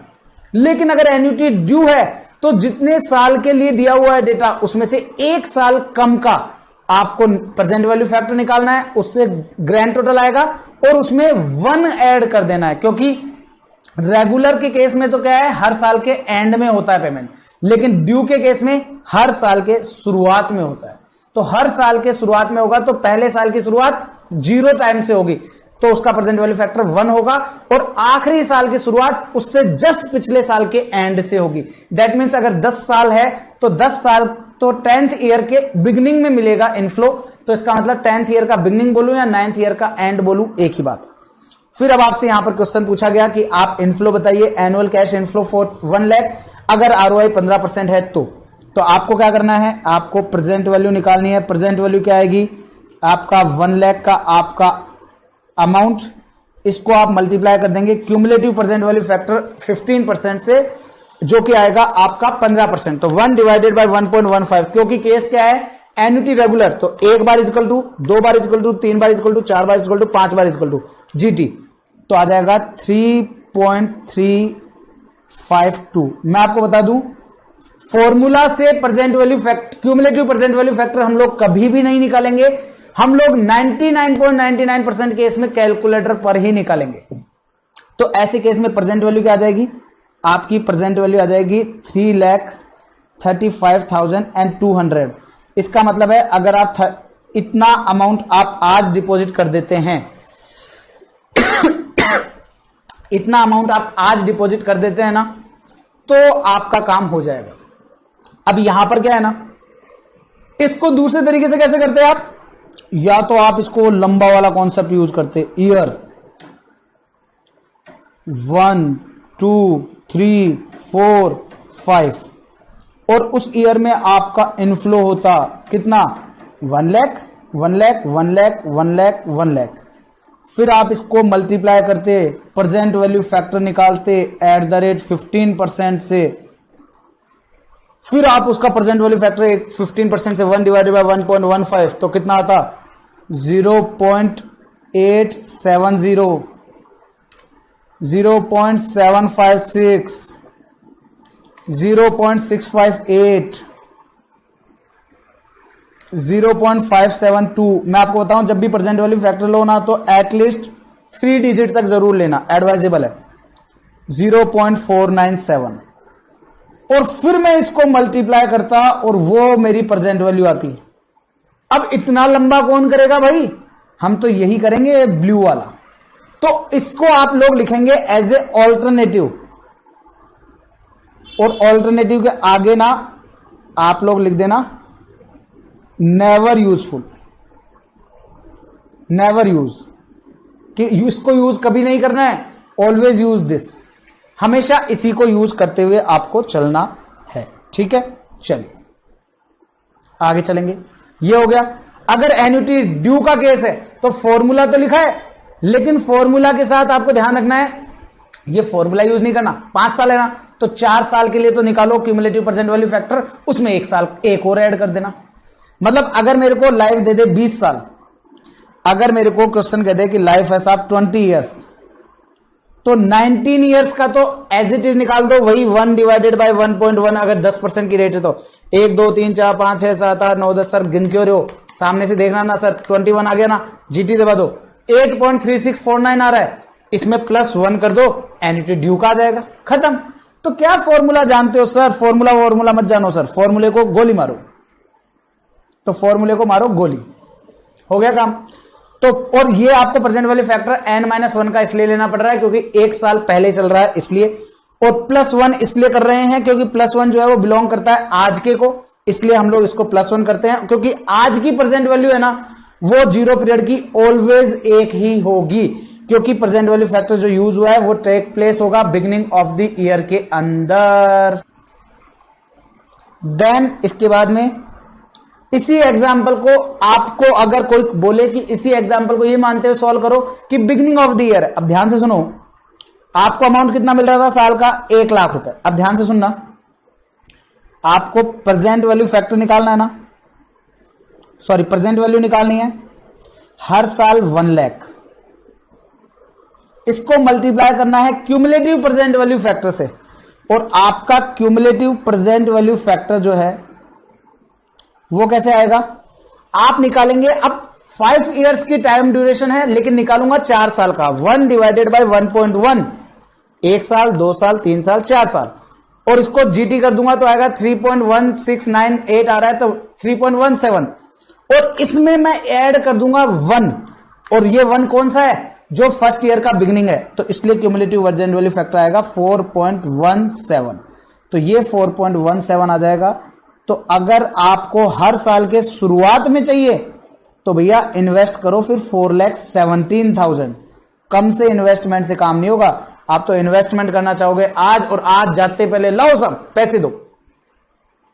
ऐसा क्यों? बड़ा आसान सा काम है। आप 4,17,000 दे रहे हो। अब इसके पीछे का एक और लॉजिक भी समझाता हूं।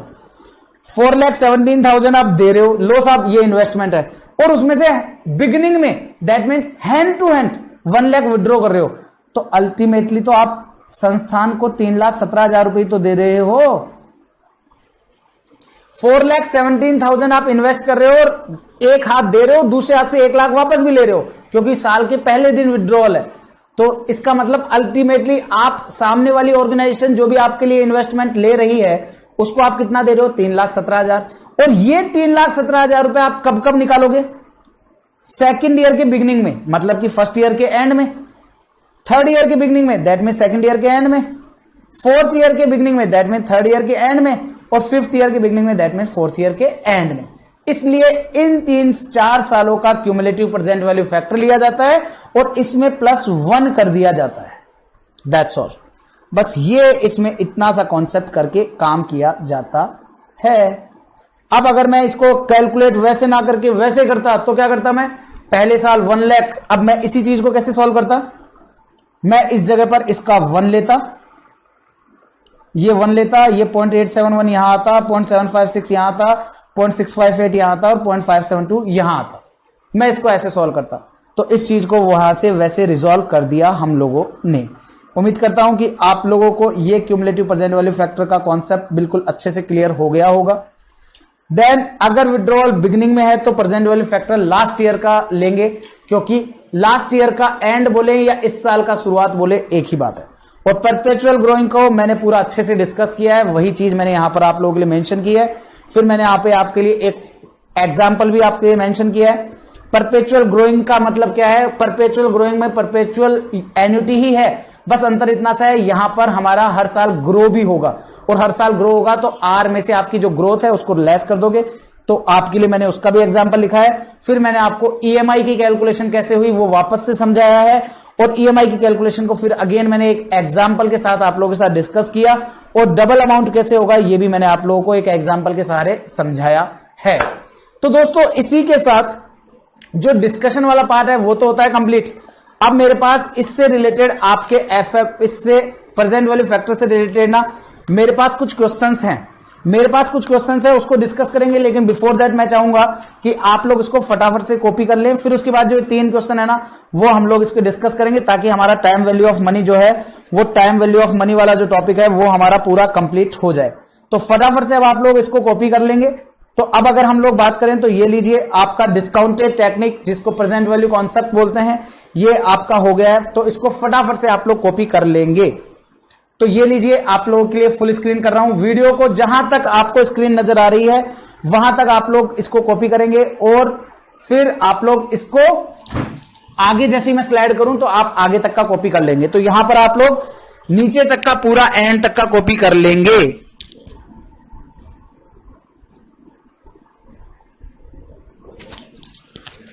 और इसके बाद आप लोग इसको कॉपी कर लेंगे, वीडियो पॉज करके फिर आप इसको कॉपी कर लेंगे।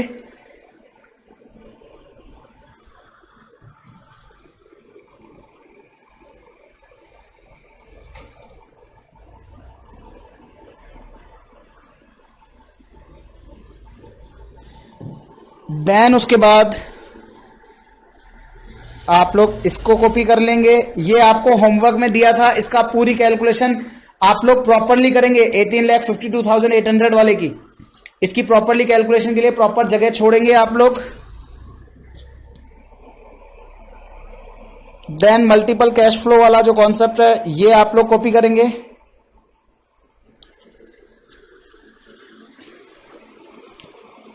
इसको कॉपी करने के लिए आप लोग ये कॉपी करेंगे।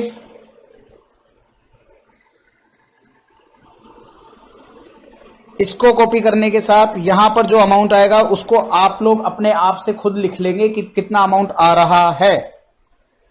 देन आप एन्युटी टिल लिमिटेड पीरियड वाला इसको आपके एग्जाम्पल तक का नोट कर लेंगे। वीडियो को पॉज कर लीजिएगा और नीचे 5 ईयर्स तक का कॉपी कर लीजिएगा। देन आप लोग इसको कॉपी करेंगे।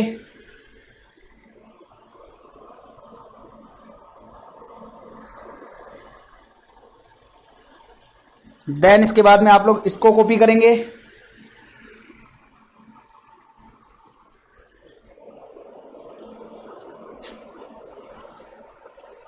इसके बाद में आप लोग इसको कॉपी कर लेंगे।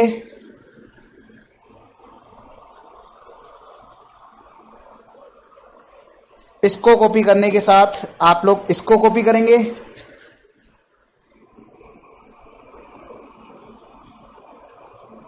इसको कॉपी करने के बाद आप लोग इसको कॉपी कर लेंगे।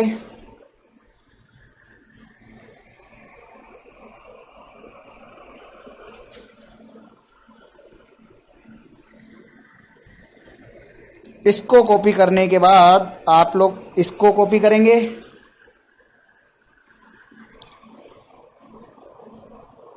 ये दिखने में आपको इतना बड़ा सारा पूरी स्क्रीन दिखती है, लेकिन आप जब इसको कॉपी करोगे ना तो ये एक एक पैराग्राफ में कॉपी होते हैं।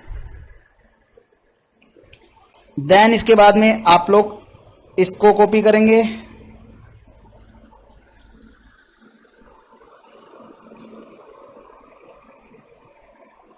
इसको कॉपी करने के बाद आप लोग इसको कॉपी करेंगे।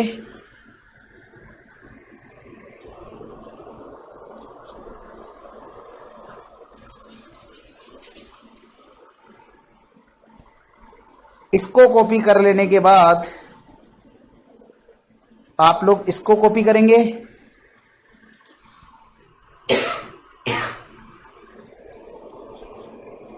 बस और थोड़ी सी बात है। देन आप लोग इसको कॉपी कर लेंगे और ये लीजिए, ये पूरा कॉपी कर लेंगे आप लोग। तो ये कॉपी और देन इसके बाद में आप लोग इसको कॉपी कर लेंगे। ये लीजिए, दैट्स ऑल। इसी के साथ आपके टाइम वैल्यू ऑफ मनी के सारे नोट्स कंप्लीट होते हैं। चलिए अब आइए, अब हम लोग डिस्कस कर रहे हैं हमारे अपनी बुक के 3 सम हैं, जिनमें से एक मैं आप लोगों को होमवर्क दूंगा, एक मैं आप लोगों के साथ होमवर्क दूंगा और वो आपका होमवर्क रहेगा क्वेश्चन नंबर 1। जून 2015 में 2 मार्क्स के लिए पूछा गया था। Mister DJ expect to receive 2 lakh at the end of 3 years. 3 साल बाद मिस्टर डीजे को 2 लाख रुपए मिलने वाले हैं। What would be the present value if the rate of discount is. अब रेट ऑफ डिस्काउंट बोले या रेट ऑफ आपका इंटरेस्ट बोले, एक ही बात है आपका, तो 10%। तो 3 साल बाद अगर आपको 2 लाख रुपए मिलेंगे तो उसकी आज की प्रेजेंट वैल्यू क्या होगी अगर रेट ऑफ डिस्काउंट आपकी 10% है तो फॉर्मूला पता है आपको। फ्यूचर वैल्यू दी हुई है 2 लाख रुपए, कब की है? 3 साल बाद की। तो अगर आप 2 लाख को 3 साल बाद के प्रेजेंट वैल्यू फैक्टर से मल्टीप्लाई कर देंगे तो आपके पास प्रेजेंट वैल्यू आ जाएगी। और प्रेजेंट वैल्यू फैक्टर कैसे आता है? 1 डिवाइडेड बाई 1.1। उसको इजिकल टू दबाओगे, पहला साल आएगा, इजिकल टू दबाओगे, दूसरा साल आएगा, फिर इजिकल टू दबाओगे, तीसरा साल आएगा। और वो तीसरे साल का प्रेजेंट वैल्यू फैक्टर को अगर आप 2 लाख से मल्टीप्लाई कर दोगे तो उसकी प्रेजेंट वैल्यू आ जाएगी, जो कि आएगी 150263। 10, 20, 50 रुपए ऊपर नीचे आए, घबराना मत, हो सकता है राउंड ऑफ के कान से हो। तो इसके साथ ये वाला क्वेश्चन जो रहेगा ये आपका रहेगा होमवर्क, ऑल दो पूरा डिस्कस कर दिया। तो क्वेश्चन नंबर 1 हम लोग ऑलरेडी कर चुके हैं, 2 होमवर्क दे दिया, 2 होमवर्क, 3 होमवर्क, 4 मैंने ऑलरेडी करा दिया है, 5 मैंने क्लास में करा दिया, 6 मैंने क्लास में करा दिया। अब आपके 2 क्वेश्चन बचते हैं इस चैप्टर, जो कि है question number 7 and question number 8। पहले छोटा क्वेश्चन नजर आ रहा है क्वेश्चन नंबर 8, तो हम लोग पहले छोटे वाले को ले लेते हैं। ध्यान से सुनिएगा, क्वेश्चन आसान नहीं है, थोड़ा सा ट्रिकी है। माना कि 2 नंबर का है, दिसंबर 2014 में 2 मार्क्स के लिए आया है। और मैं आपको बता दूं इसका जो सॉल्यूशन है ना वो होने को बेहद छोटा है, बेहद आसान भी जाएगा, लेकिन इसको समझना थोड़ा ट्रिकी है। क्या बोल रहा है? Ascertain the discounted value. Discounted value बोलूं या प्रेजेंट वैल्यू बोलूं एक ही बात है। क्वेश्चन कहता है असर्टेन कीजिए discounted value at 10% per annum. 10% per annum की दर से, लेकिन कब? Eight the end of year 1। आज तक हम लोगों ने जो प्रेजेंट वैल्यू निकाली है वो प्रेजेंट वैल्यू हमने आज की निकाली है, आज। तो हम लोग आज के हिसाब से काम करते हैं। ध्यान से सुनिएगा, क्वेश्चन कहना चाह रहा है कि डिस्काउंटेड वैल्यू बताओ, लेकिन कब बताना? 1 साल बाद। मतलब कि कुल मिलाकर के हमारे पास 1 साल बाद की वैल्यू बताओ। सर ये डिस्काउंटेड वैल्यू कहां हुई? ये तो फ्यूचर वैल्यू हुई। मैंने कहा बिल्कुल, अगर आज का इन्वेस्टमेंट है तो 1 साल बाद जानोगे तो फ्यूचर वैल्यू, लेकिन अगर कोई इन्वेस्टमेंट 3 साल बाद का है तो उसके लिए अगर हम 1 साल बाद की वैल्यू निकालेंगे तो वो प्रेजेंट वैल्यू कहलाएगी। तो ये जो क्वेश्चन हमारे पास दोनों क्वेश्चन है, these both the question are the combination of future value and discounted technique both. इन्होंने कहा ascertain the discounted value at 10% per annum. आपको डिस्काउंटेड वैल्यू बतानी है 10% पर एनम के हिसाब से, लेकिन कब की बतानी है? At the end of year 1, 1 साल के बाद बतानी है। और किसकी? Of an investment of ₹2 lakh to be made at the end of year 2। मतलब 2 साल बाद जो हम इन्वेस्टमेंट करेंगे, 2 साल के एंड में जो हम इन्वेस्टमेंट करेंगे 2 लाख रुपए, उसकी वैल्यू बतानी है। और उसकी वैल्यू कब बतानी है? 1 साल बाद बतानी है। एंड रुपीज, ये 30,000 लिखा है, इसको 3 लाख रुपए कर लीजिएगा। ये बुक में करेक्शन है, इसको 3 लाख रुपए कर लीजिएगा, मेड इमीडिएटली। और हमें बताओ 3 लाख रुपए का इन्वेस्टमेंट मैंने जस्ट अभी किया है, अब इसका मुझे वैल्यू बतानी है। और वैल्यू कब बतानी है? 1 साल के पश्चात। अब मुझे एक चीज बताओ, इन्वेस्टमेंट मुझे यहां पर 2 नजर आ रहे हैं। मुझे यहां पर इन्वेस्टमेंट नंबर 1 नजर आ रहा है और मुझे यहां पर इन्वेस्टमेंट नंबर 2 भी नजर आ रहा है। जो इन्वेस्टमेंट नंबर 1 है वो मैंने इमीडिएटली, दैट मीन्स आज किया। कितना रुपए? 3 लाख रुपए। और क्वेश्चन क्या जानना चाहता है? क्वेश्चन जानना चाहता है डिस्काउंटेड वैल्यू बताओ 1 साल के बाद। 1 साल के बाद। अब 3 लाख रुपए आज इन्वेस्ट किए तो वो 1 साल बाद कितने होंगे? सर वो 1 साल बाद आपके फ्यूचर वैल्यू जानना चाहता है। इसका मतलब क्वेश्चन इस जगह पर आपसे फ्यूचर वैल्यू जानना चाहता है। क्वेश्चन आपसे फ्यूचर वैल्यू जानना चाहता है। तो फ्यूचर वैल्यू कैसे निकलेगी? सर 3 लाख को मल्टीप्लाई कर दो आपके 1 प्लस आर से, और आर है 10%, तो दैट मीन्स 1.1, तो ये आ जाएगा आपका 3,30,000। ये तो हो गया आपके इन्वेस्टमेंट नंबर 1 का। इन्वेस्टमेंट नंबर जो 2 है, जो इन्वेस्टमेंट नंबर 2 है वो क्या कहता है? ये इन्वेस्टमेंट नंबर जो 2 है ये होगा आपका eight the end of year 2। तो ये होगा आपके eight the end of year 2। तो अब ये कब होगा? ये आएगा सेकंड ईयर के एंड में इन्वेस्टमेंट। अब ध्यान से सुनिएगा, एग्जांपल के ऊपर सुनिएगा। आज सपोज से हम लोग 2022 को 1 जनवरी को हम लोग खड़े, हमने पहला इन्वेस्टमेंट 3 लाख का किया यहां पर, और हम वैल्यू कब जानना चाहते हैं? क्वेश्चन ने कहा वैल्यू जानना चाहते हैं eight the end of year 1।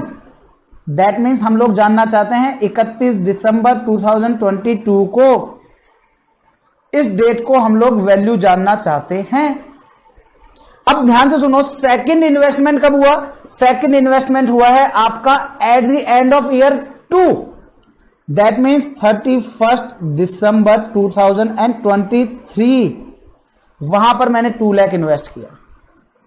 अब मुझे एक चीज बताओ, ये डेट और इस डेट में अंतर कितना है?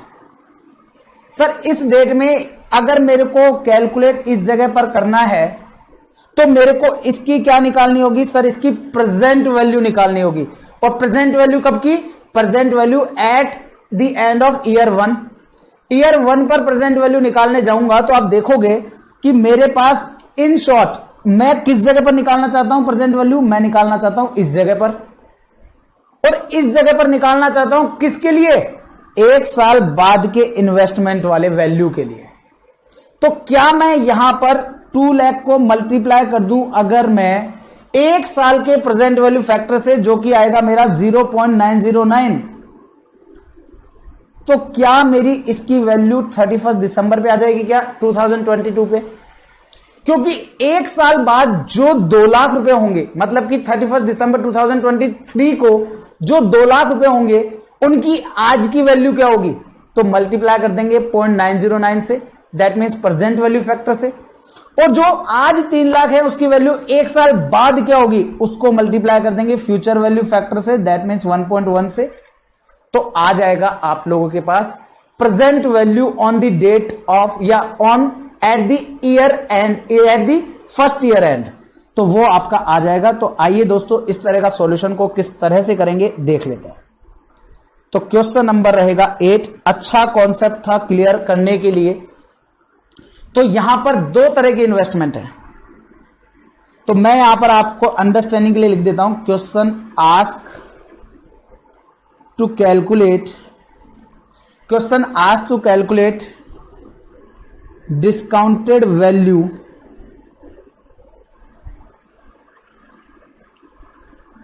At the end of year 1, at the end of year 1, and question has given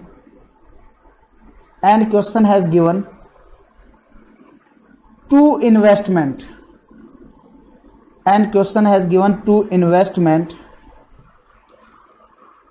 One is made today and second made after 2 years. After 2 years, second investment जो होगा वो 2 साल के बाद होगा। Hence present value at the end of year 1, at the end of year 1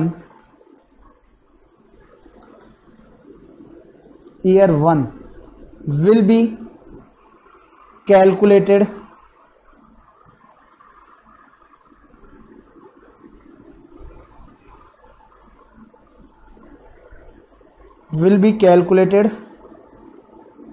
as under। कुछ इस प्रकार से कैलकुलेट की जाएगी। कैसे? सबसे पहला तो आ गया investment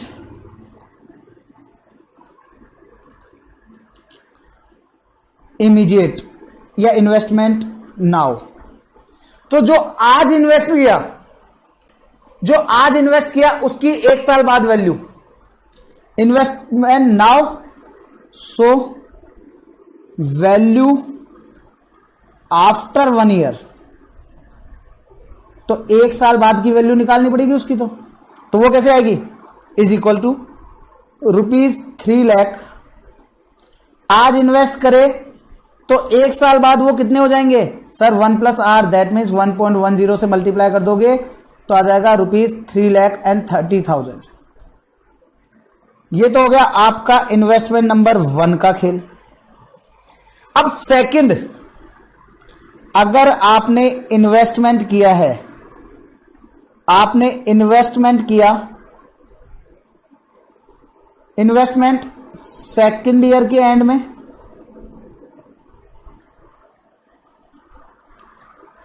and present value at the end of 1 year, और प्रेजेंट वैल्यू जाननी है 1 साल के बाद। तो इसका मतलब यह हो गया जी, आप आज यहां पर खड़े हो, 1 साल बाद आप यहां पर खड़े होंगे और 2 साल बाद आप यहां होंगे। मतलब कहने का मतलब यह है आपका 0 पीरियड, यह है आपका फर्स्ट ईयर का एंड, यह है आपका सेकंड ईयर का एंड। आपने यहां पर इन्वेस्ट किए हैं ₹3 लाख। आप चाहो तो ये जो आपकी लाइन टेबल है ना, इसको जो लाइन मैंने बनाया ना, इसको आप कॉपी कर लीजिएगा। और यहां पर आपने किया ₹2 लाख इन्वेस्ट। कितना? 2 लाख ही किया ना? Yes sir, ₹2 lakh. और क्वेश्चन जानना चाहता है वैल्यू, यहां पर क्वेश्चन आपसे जानना चाहता है वैल्यू यहां पर कितनी होगी, वो क्वेश्चन का क्वेश्चन मार्क। तो मुझे एक चीज बताओ, ये वाली जो वैल्यू है ये तो जाएगी यहां पर, तो ये कॉन्सेप्ट कहलाएगा फ्यूचर वैल्यू। ये कॉन्सेप्ट तो कहलाएगा फ्यूचर वैल्यू। और ये जो वैल्यू है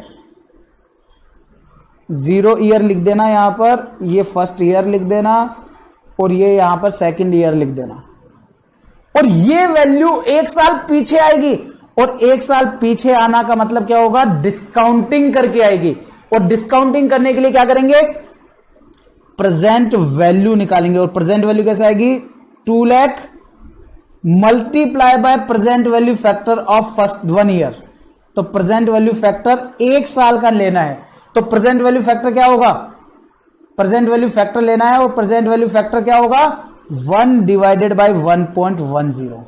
तो ऐसा करके इसकी वैल्यू आ जाएगी। और वैल्यू कितनी आएगी, 2 लाख डिवाइडेड बाय 1.1, तो आ जाएगा 1,81,818।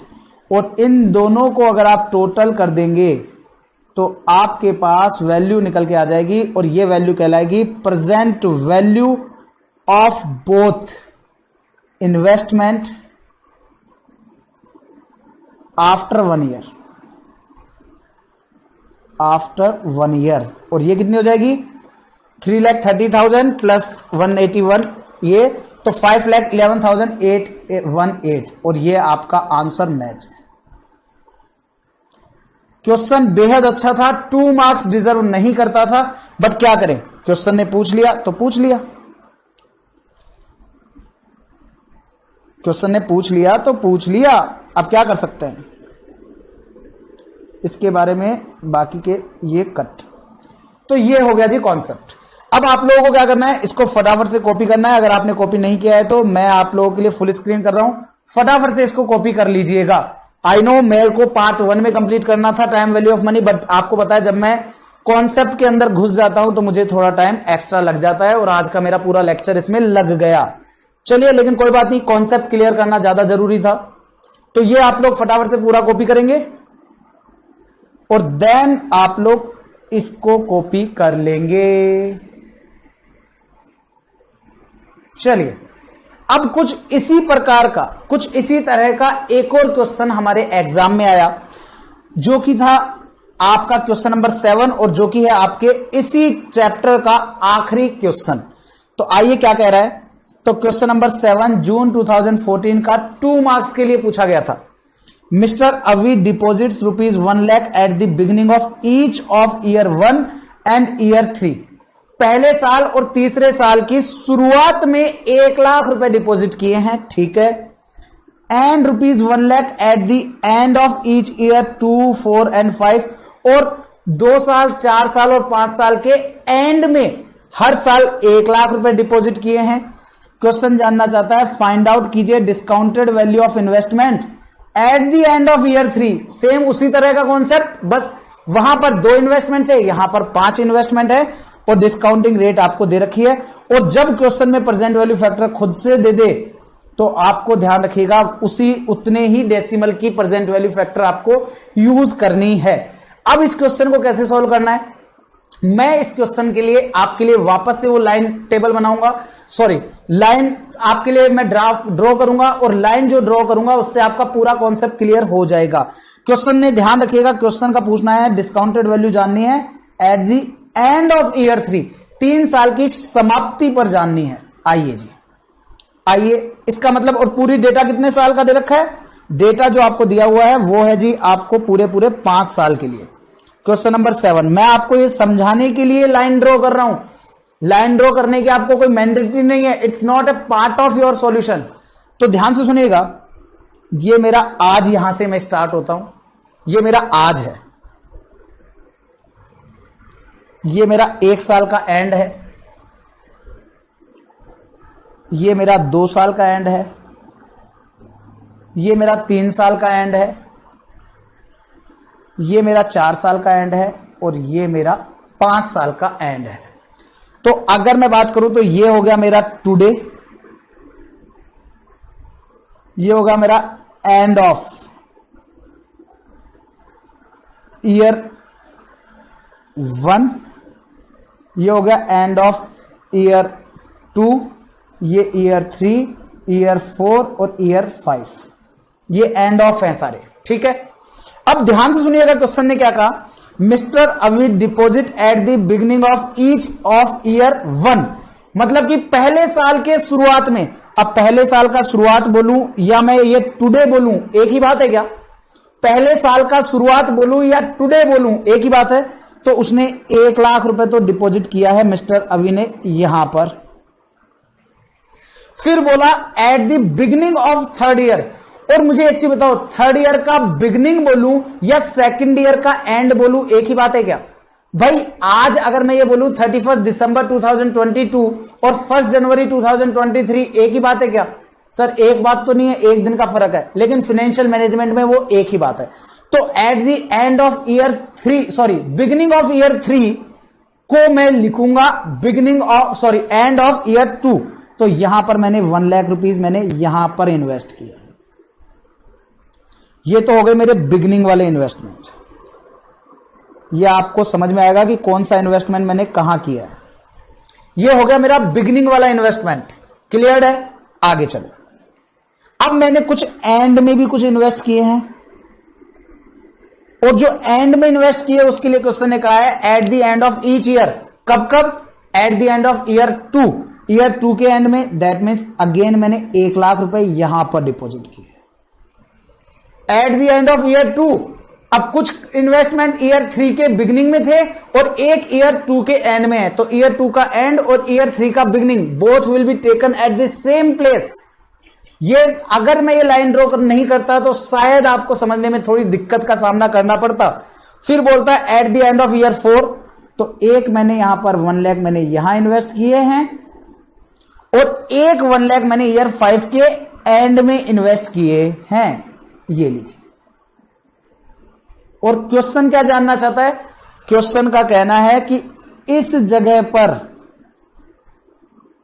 जगह पर मेरी क्या वैल्यू होगी, वो क्वेश्चन मार्क है। थर्ड ईयर के एंड में क्या वैल्यू होगी वो मेरे लिए क्वेश्चन मार्क है। तो अब मुझे एक चीज बताओ, क्या इसको सॉल्व किया जा सकता है? Yes sir. जो आज इन्वेस्ट किया वो 1 साल, 2 साल और 3 साल के लिए इन्वेस्ट है। और ये जो 2 लाख, 1 + 1, ये 2 लाख इन्वेस्ट किए हैं, ये कितने टाइम के लिए इन्वेस्टेड है? ये सर ये इन्वेस्टेड है आपके केवल और केवल 1 साल के लिए, क्योंकि सेकंड ईयर के एंड से 1 साल के लिए इन्वेस्टमेंट किया। और जो 4th ईयर का इन्वेस्टमेंट है उसका मुझे प्रेजेंट वैल्यू निकालना पड़ेगा, केवल 1 साल पहले का। और 5वें साल का जो इन्वेस्टमेंट है उसको मुझे उसका मुझे प्रेजेंट वैल्यू निकालना पड़ेगा 2 साल पहले का। तो 1 साल का और 2 साल का प्रेजेंट वैल्यू फैक्टर क्वेश्चन में दिया हुआ है। आइए दोस्तों अब इस क्वेश्चन को सॉल्व कर देते हैं। तो कैलकुलेशन हम कर रहे हैं, कैलकुलेशन ऑफ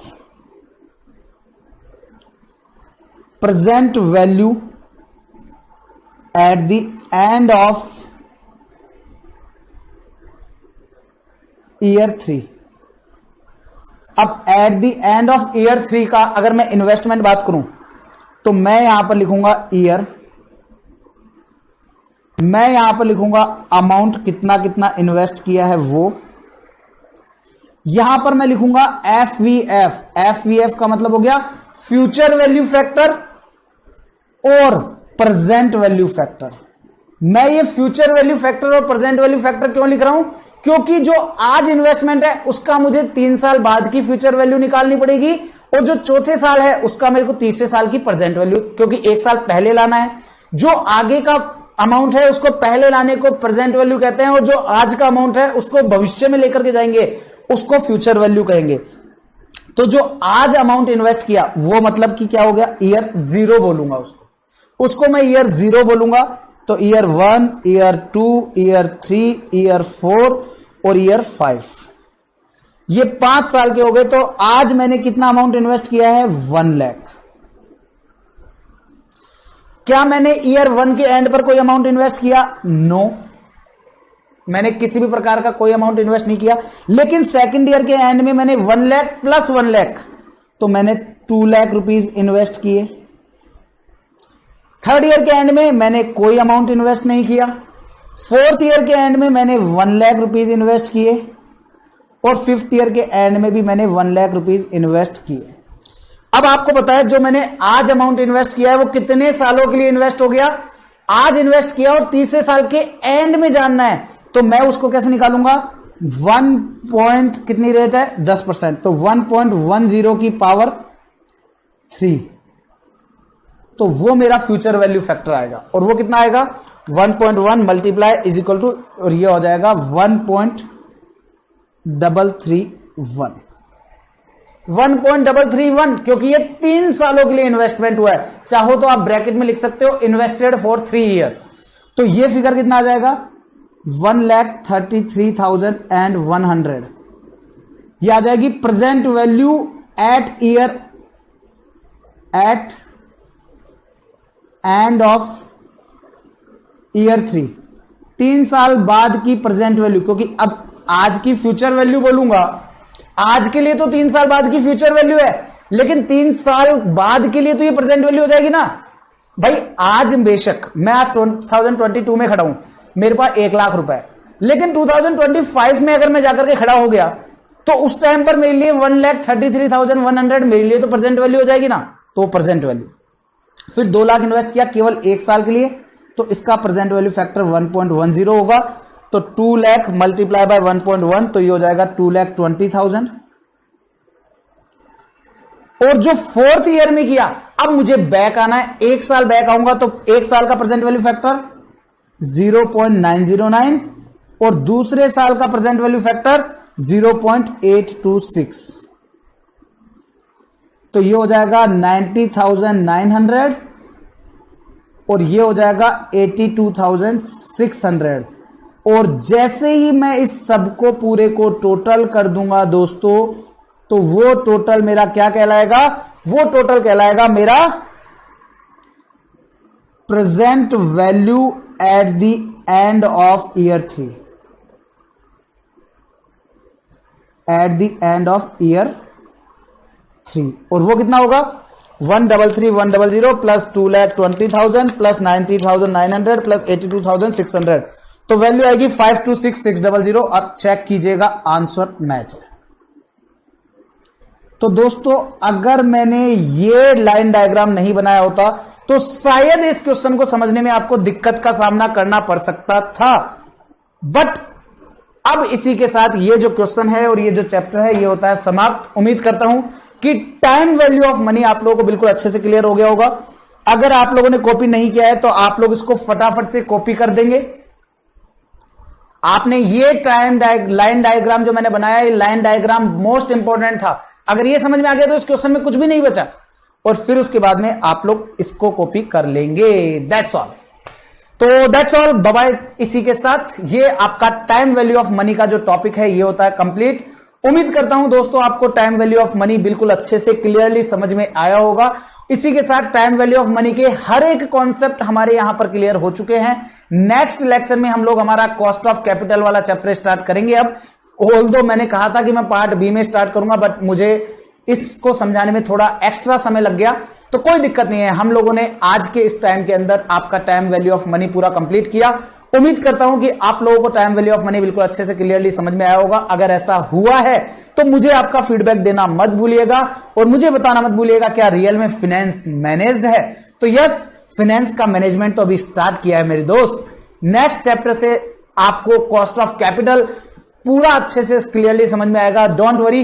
और उसमें हम लोग 5 नहीं, 10 नहीं, 20 नहीं, 30 नहीं, 40 नहीं, 50 नहीं, पूरे 54 क्वेश्चंस हम लोग करने वाले हैं कॉस्ट ऑफ कैपिटल में। और 54 क्वेश्चंस कॉस्ट ऑफ कैपिटल में मैं आपको बता दूं आपके मॉड्यूल से लगभग 3 टाइम्स हैं वो इतने नंबर ऑफ क्वेश्चंस, क्योंकि आपको पता है हमारी बुक में क्या क्या कवर्ड है, स्टडी मैट, लास्ट एग्जामिनेशन से सारे questions, RTP, MTP, workbook, everything. So दोस्तों इसी के साथ आज का ये लेक्चर होता है समाप्त। अगर वीडियो पसंद आए तो बताना मत भूलिएगा। Bye bye. नेक्स्ट लेक्चर में मिलते हैं कॉस्ट ऑफ कैपिटल के साथ। Bye bye.